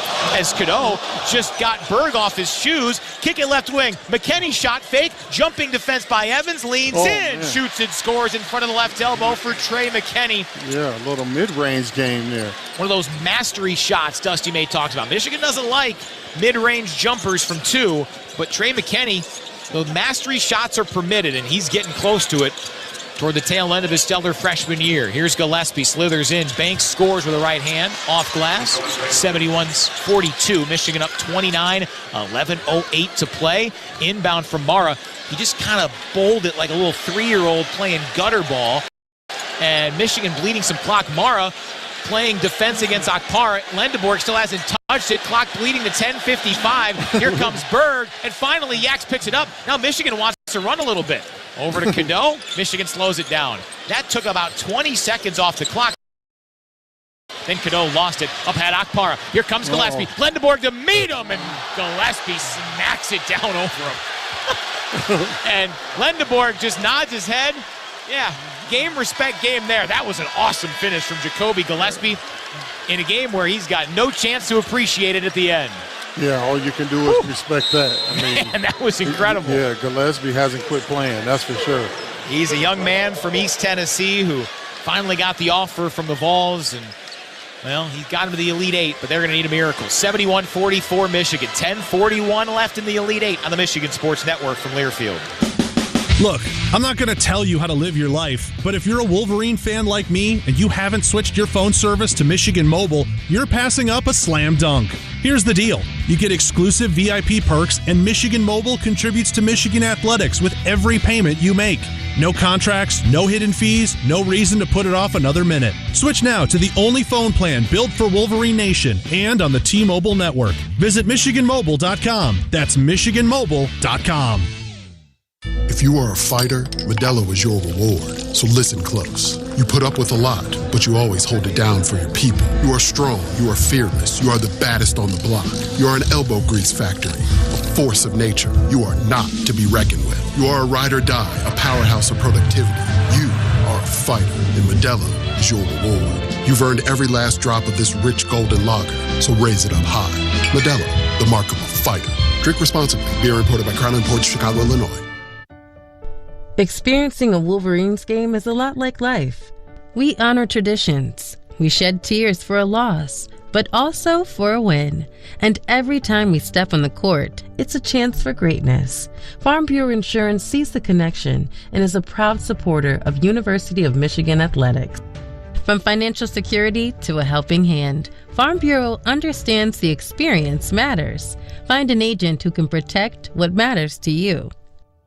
When facts are questioned, when trust falters, when the role of higher education is on trial, look to the University of Michigan to turn a public investment into the public good. From strengthening democracy through dialogue to advancing breakthrough cancer treatments, Michigan delivers the solutions the world needs most. For answers, for action, for all of us, look to Michigan. See more solutions at umich.edu/look.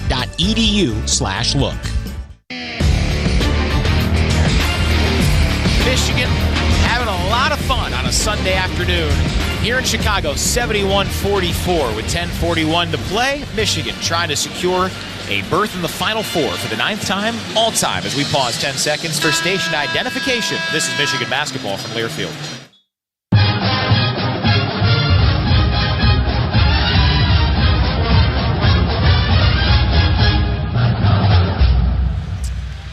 Back here in Chicago, Brian Bush, Terry Mills, Tony Butler, and Rob Joyce. Westwood One of the Varsity Network bring you every moment of March all the way to Indianapolis for the hometown call you love. The only place to stream your teams. Broadcast all postseasons, the Varsity Network app. Download the free Varsity Network app today. The roar was for Colson leveling up on the video board. And he pumped up the crowd as Jacoby Gillespie's at the line to finish the and one dunk. He put over Lendeborg, makes it 71-45 Michigan, and the Vols bring some pressure. Lendeborg has it, absorbed by a double team, vacates with a pass spinning to McKinney. Now Mara brings it into the forecourt, and Michigan has itself a half-court set, up 26. They've led by as many as 31, had a run as great as 21 zip. Yaks wears 23 in white, pitch right wing, McKinney tries three. No, but a foul as Dwayne Brown II came down on McKinney. And that'll be 3 free throws for Dwayne Brown II, a guy who does have a lot of fouls. He's a really good young freshman. He'll be a building block for Rick Barnes and company, but he makes a mistake there.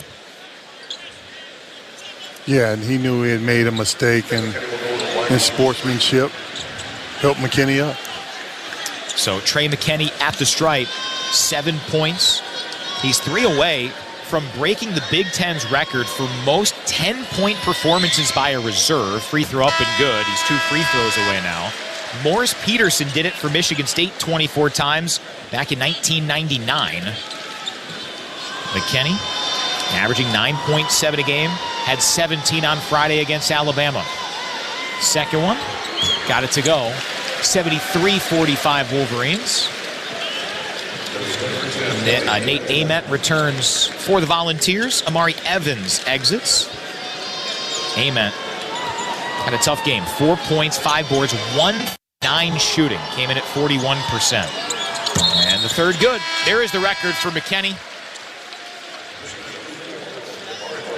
As the Wolverines are up 74-45. And how about Michigan? 21-0 when Trey hits multiple threes. He's got one of them here. That, in essence, a three-pointer with 3 for 3 at the line. Michigan by 29. 10:08 left. Left elbow Gillespie. Shut off on a drive by Gale. Deposits right point Ament. Around a meaty Brown screen.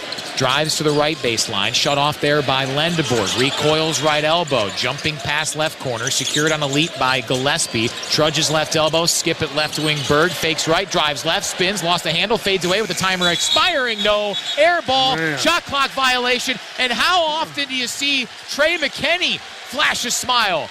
Not very much, but he got up for that one. Fist pumping with his right hand as he was elated with Michigan's defensive grit. Here, despite being up 29-9-48 to the Final Four. Hey, take pride in defense. Don't play the shot clock. Possession by possession, inbound, deflected out of bounds as McKinney spills into the Tennessee bench. Didn't get a whole lot of help there, understandably so, as he tumbled over a Volunteer. Didn't see who it was, but Trey back up. No. There was no help over there whatsoever. It's actually an assistant coach. It was between Estrella and Evans, who have faces on them like those sad emojis. Inbound to McKinney, and a double team comes. Jump ball. Tennessee gets the basketball back with 9:44 left. Wolverines by 29. The Vols bringing some press because they have to. Their season, obviously, in a really tough spot. Michigan without Elliot Cadeau on the floor for a couple of those possessions. A bit uneven. They bring back EC as Will Cheddar heads to the bench. 74-45 Michigan, 9:44 to play. Brown off the inbound, slings it into Akpara, and he's tugged down and fouled by Cadeau. It is Elliott's second foul, and the fourth for Michigan in the half.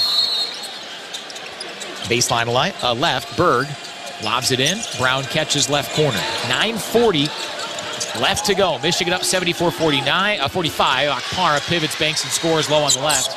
And it's a 74-47 palindrome score here with 9.5 to play. Inbound Lendeborg, double team comes, skip it to Cadeau, up ahead McKinney, Michigan, pushing left corner. Burnett shot fake, drives in, takes it strong, slip it inside, and Johnson give it back to Burnett, right side. Lendeborg hoists a 3, no, and then a loose ball foul as Ament barreled in to Rez. Well, with Ament's game, a guy who likes a lot of those mid-range twos, he's got a developing frame. This felt like a chance for Michigan to really exploit one of Tennessee's best players, and that has happened today. Yeah, it has. I mean, he's some years away. I mean, he's got to get a lot stronger, but you can definitely see the talent there. Inbound right corner, Lendeborg, jab step and a shot fake, doesn't trigger with the shot clock halfway done. 9:09 to play, ball knocked out of bounds as Lendeborg attempts to feed it into Johnson in the post. And Brown poked it out, so 13 on that shot clock. 9:09 remaining, 74-47 U of M. Cadeau gazes over to the right, finds Lendeborg wide open for 3. It's short.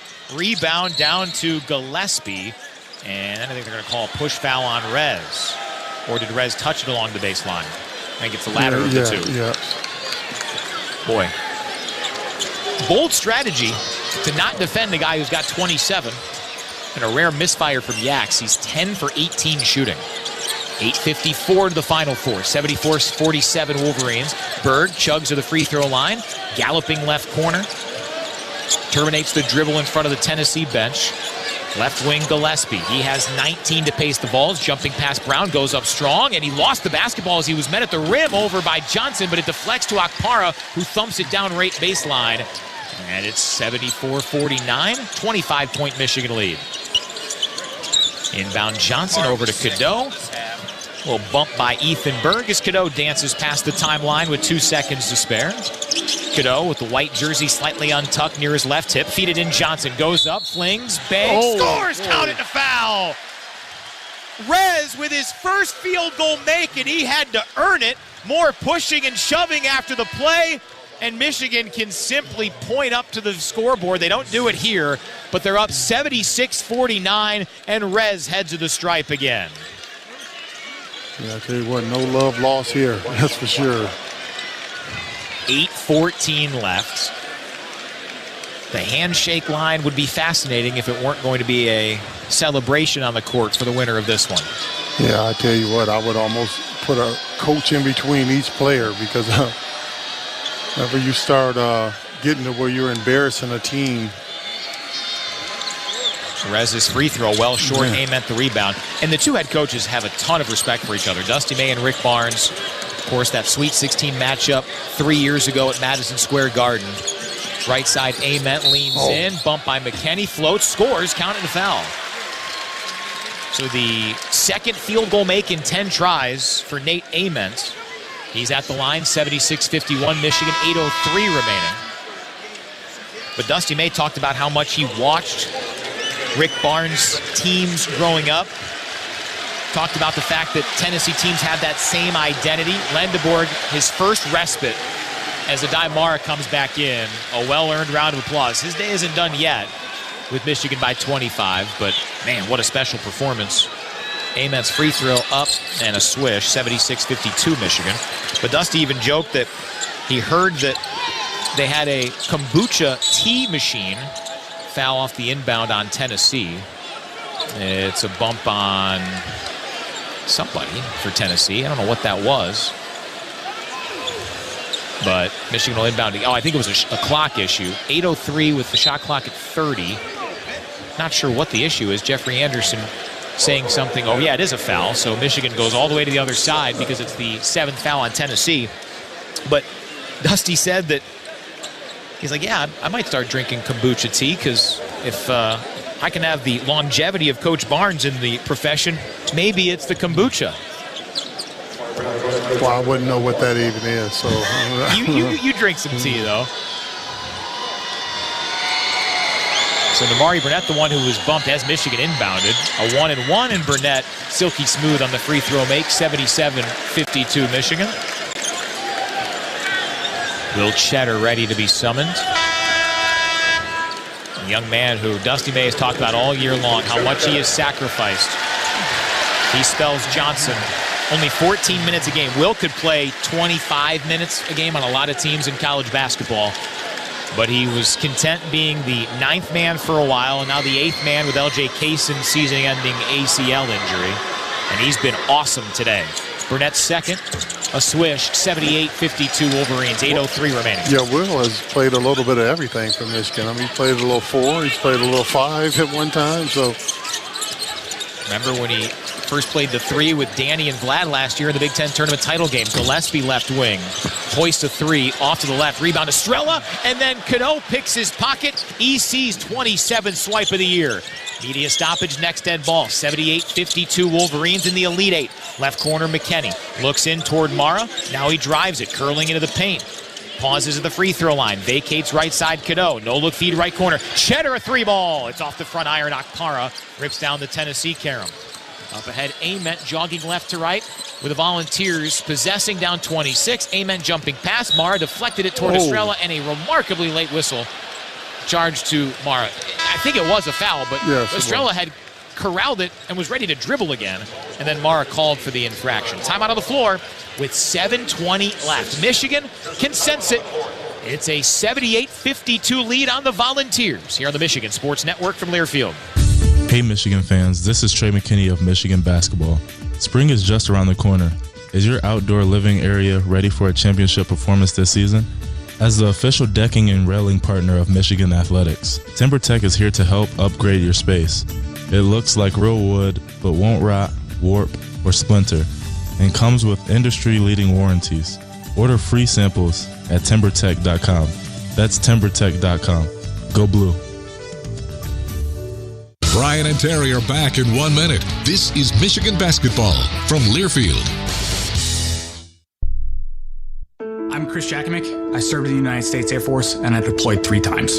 Being a veteran, it's interwoven into your DNA. It is really the absence of the connection and the purpose that can really drive a lot of veterans to some negative thoughts. For those who are in a suicidal crisis, the window of time to save somebody's life is very short. Our duty is to protect ourselves and protect our families. And one way you can do that is store your weapons safely. Store all your guns securely. Help stop suicide. Brought to you by End Family Fire and the Ad Council. This message is for Karina, our mom who finished her high school diploma at age 28. Hi, Mom. It's Emmettith and Nicholas. Congratulations on getting your diploma. You worked so hard and have taught us so much. We love you. When you graduate, they graduate. Finish your high school diploma for you and for them. Visit finishyourdiploma.org to find free and supportive adult education centers near you. Brought to you by the Dollar General Literacy Foundation and the Ad Council.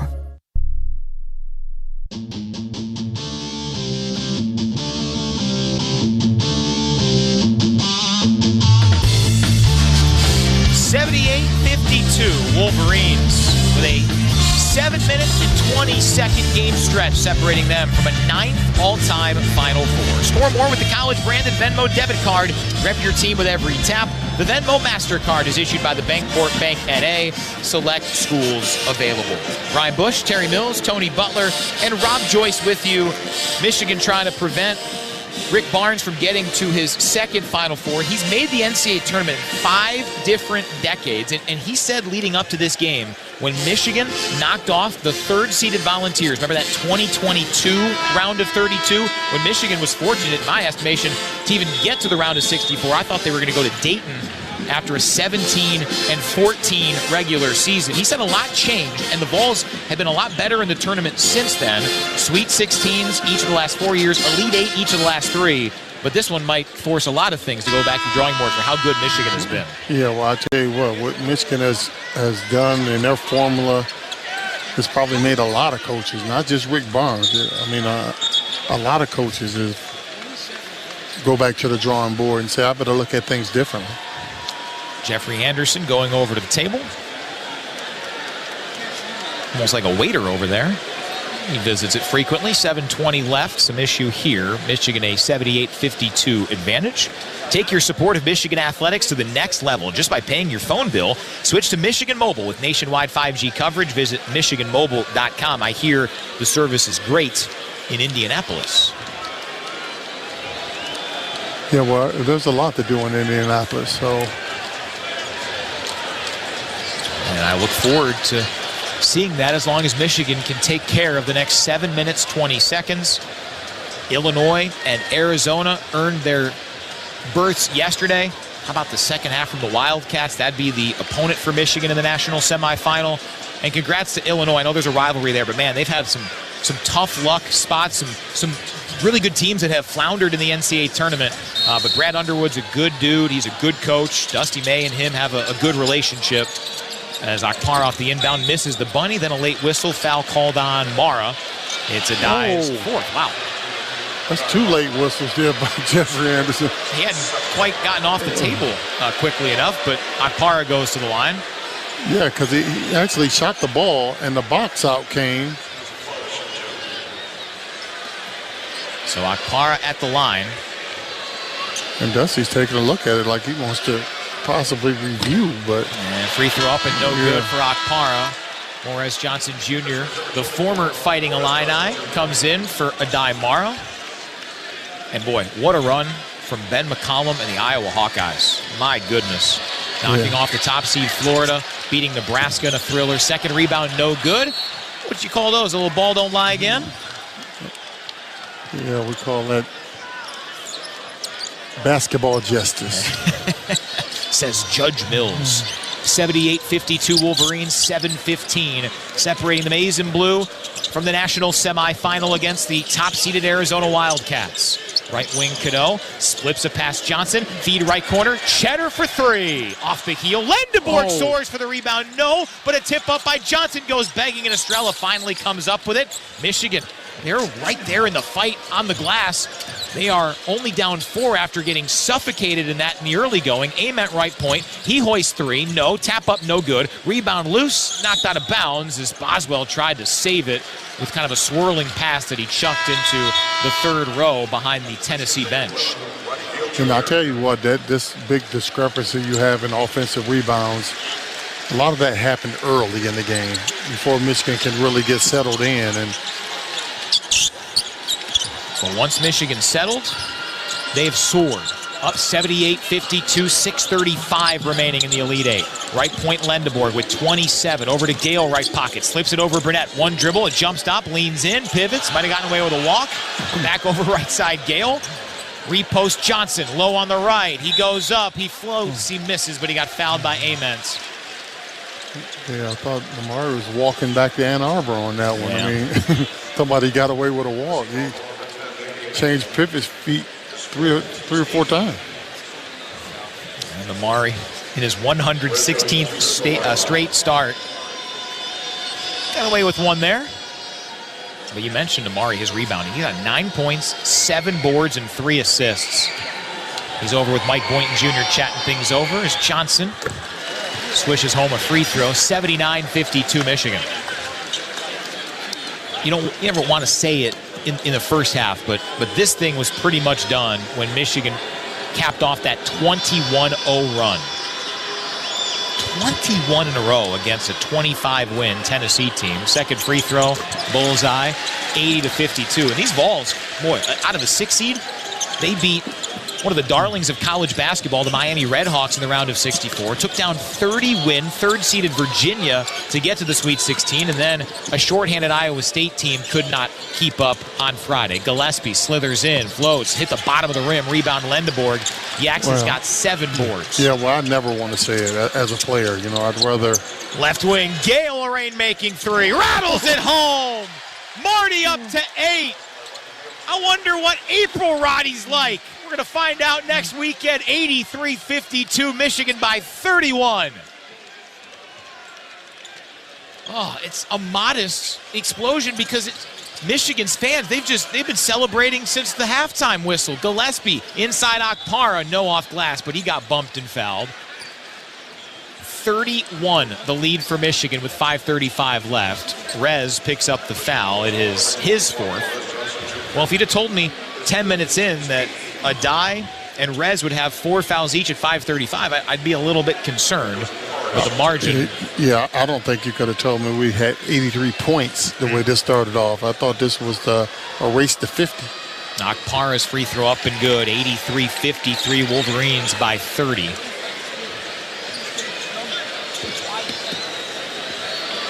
One more for Felix Okpara. Hoists and hits it. So the Wolverines in front 83-54. A Rick Barnes-led team isn't going to relent until close to the end. They bring some more full-court pressure. Inbound Burnett to Cadeau. A little relents as a jumping pass goes up to Lendeborg in front of us left wing. Now Cadeau, center circle. Wolverines always want to play with tempo, but they are dominating. Up 29, willing to bleed some of the time. Cadeau, high to the right, dances left, encounters a double, feeds Gale, jumping past Johnson. Wide open for a 2-hand crunch.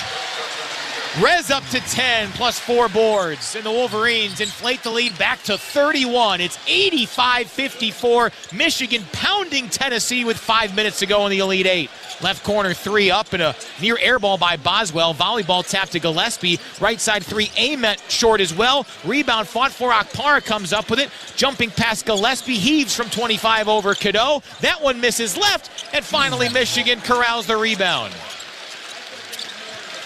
4:40 to go, and here comes Yaxel Lendeborg, 23-plus points in his last 3, and now the crowd gets loud. Lendeborg right wing, crawls his way toward Michigan's bench, back Cadeau, shot clock to 8, Cadeau on Gillespie at the point, head of the key right elbow, lob up, Johnson went for the alley-oop, no, but it was because he got fouled, knocked up beside the head there. Yeah, and it's on Gillespie. Yeah, that's just smart basketball there by Yax. Anytime that shot clock's down like that and you want a guy to create something, put it in Elliott's hand. Let EC get to work, and he basically created something there. So Rez at the stripe with 4:18 to play. Michigan 85, Tennessee 54. Michigan has already put up a remarkable offensive performance. Johnson makes the first. This is the first time that Tennessee has allowed more than 82 points in an NCAA tournament regulation game under Rick Barnes. And they're at 86 as Yaxel Lendeboard heads to the bench. Will Cheddar back in, and that might be the end of the game for the Midwest region's most outstanding player, Yaxel Lendeboard. Breaking news. Don't want to spoil anything for you. Well, I appreciate you letting me know that. But, I don't think there's any doubt. Johnson second good, 87-54, Michigan, 4:18 left. And Johnson, the native of Riverdale, Illinois, who took so much flack in Champaign last month, he heard it from those Illini fans. Now he and his former team will be in the Final Four in Indianapolis as Rez heads to the bench. 4:10 left, low block left. Akpara fades and scores. It's 87-56 Michigan with 4:03 left. I tell you what, Akpara has got a whole lot better. I remember him being at Ohio State and was wondering how that young man was going to develop. Cadeau blows by everybody. No, follow jam attempt by Mara, goes begging. They're going to say an offensive goaltend in the cylinder. And that brings us to the under 4 media timeout. 87-56. Wolverines moments away from their 9th Final Four. This is Michigan basketball from Learfield. When you have a gambling problem, you have a money problem. 10 gallons of gas, cash or credit? Yesterday's lottery ticket won't fill up your tank. Because when you're feeding a gambling problem... Okay, your grocery total is $98. It's difficult putting food on the table, paying your bills, and keeping your life together. If you or a loved one is struggling with gambling, get free confidential help at michigan.gov/problemgambling. A message from the Michigan Department of Health and Human Services. Michigan fans, choose chill. Coors Light is cold lagered, cold filtered, and cold packaged for a smoother finish. It's got that crisp, refreshing taste that makes those moments when you choose to rise above the noise and choose chill even better. Coors Light is a proud sponsor of Michigan Athletics, so crack one open and take a sip. Coors Light, choose chill. Celebrate responsibly. 2025 Coors Brewing Company, Golden, Colorado. Beer. People can't have access to quality medical care without affordable health insurance. At Blue Cross Blue Shield of Michigan, we understand increasing health insurance costs are becoming more of a strain on the budgets of the businesses and people we serve. Affordability matters. It affects real families, real decisions, and real care. That's why at Blue Cross, we're dedicated to finding solutions. To learn about this critical issue and our efforts to make healthcare affordable for all, visit mibluedaily.com/affordability today. Reel in the rewards with hook, line, and bragging rights at Saganing Eagles Landing Casino and Hotel. Fridays and Saturdays now through June from 4 to 10 p.m. Play the fishbowl toss game and win your share of over $400,000 in cash and prizes. Win up to $500 in premium play every hour. Then join us June 27th for your chance to win a tracker boat, a Ford F-150 truck, and a $10,000 gift card to Frank's Great Outdoors. Fish, toss, and win big only at Saganing Eagles Landing Casino and Hotel. Wolverines 87, Volunteers 56. Michigan 3 minutes, 50 seconds from the Final Four. And Michigan's postseason journey is presented by Meijer. Find more in the Meijer app. Plan, shop, save, and get deals made just for you. Plus, enjoy an even more personalized shopping experience with M-Perks. Download the Meijer app or visit Meijer.com/MPerks. Been overwhelming how many people have reached out who have tuned in, whether it's on our new flagship this year, talk about the Beasley Bump, 94.7 in Southeast Michigan, WTKA in Ann Arbor, or all across the state.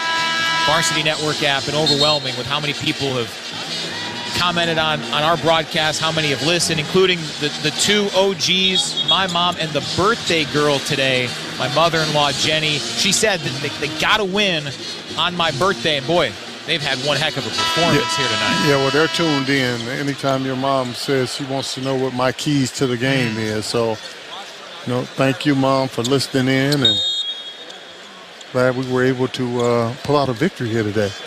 Oh, with 350, even Terry's willing to say it. It's been good. Yeah. You were mad at me for a little while. Yeah, a lot of things I don't want to talk about that we can talk about here because I think both would be waving the flag. But yeah, if you and I started a podcast, we wouldn't have this job much longer. Yeah. Gillespie with it right wing, takes it left lane line, scoops and banks and scores over Mara. 87-58. Michigan's lead is 29 in a game they've led by as many as 33.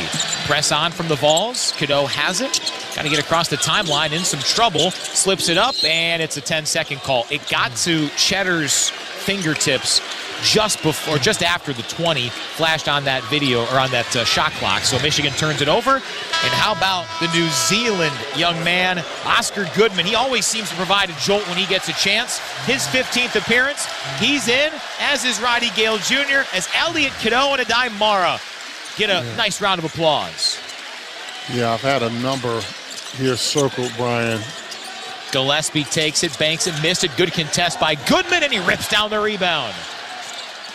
And Goodman breaks a press. Yeah, that number I circled was 34. Okay. And I said, once this game got started, it was a lot like 1989. Us going to the Final Four, beating Virginia, and we beat Virginia by 34 points. Michigan have had that lead closed in there a few times.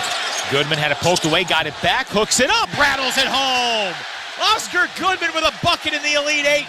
89-58. That young man's going to be a good player, and he gets to showcase it here with Michigan 2:26 from the Final Four. Brown shimmies and got blocked by O. Goodman with a big-time swat. Deflects to Cheddar. Left wing Burnett crosses over on Ament. Leans in, floats. Nobody got fouled, and Namari's going to the line. Namari Burnett has a chance at double figures. And here comes Dusty's son, Charlie May, into the ball game.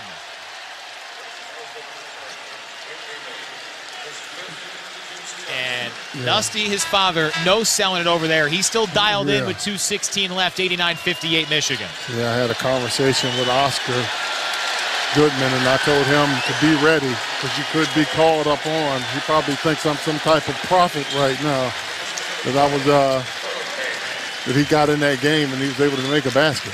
And May checks in for Marty. Roddy Gale Jr. March Roddy. That's where the Marty comes from.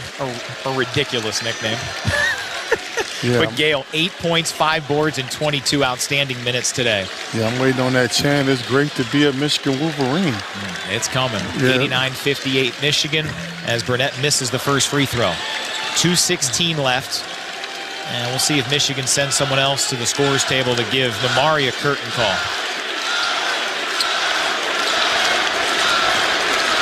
Burnett looking for double figures. Shoots it up. Got it to go. 90-58 Michigan.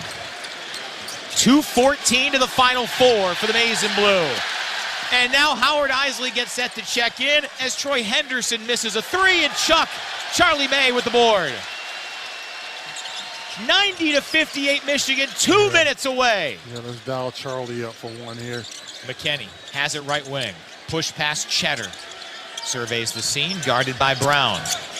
Looking around, trying to find his Settlers of Catan friend, Charlie May, and instead he vacates to Trey McKinney, who gets fouled, and Trey heads to the free throw line. Howard Isley coming in. And Namari Burnett. 3 years ago tomorrow, Namari committed to Michigan. He endured 8-24. One of the few positives from that year was that Namari played the entire year. He was healthy. McKinney's first free throw. Got it. And Burnett, 3 years later, will finish his collegiate career in the month of April. He heads to the bench. Isley in, 1:46 remaining, 91-58 Michigan.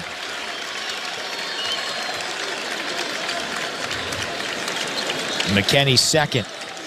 Bullseye for the pride of Flint, who dreamed of playing for the Maize and Blue. One Michigan Mr. Basketball.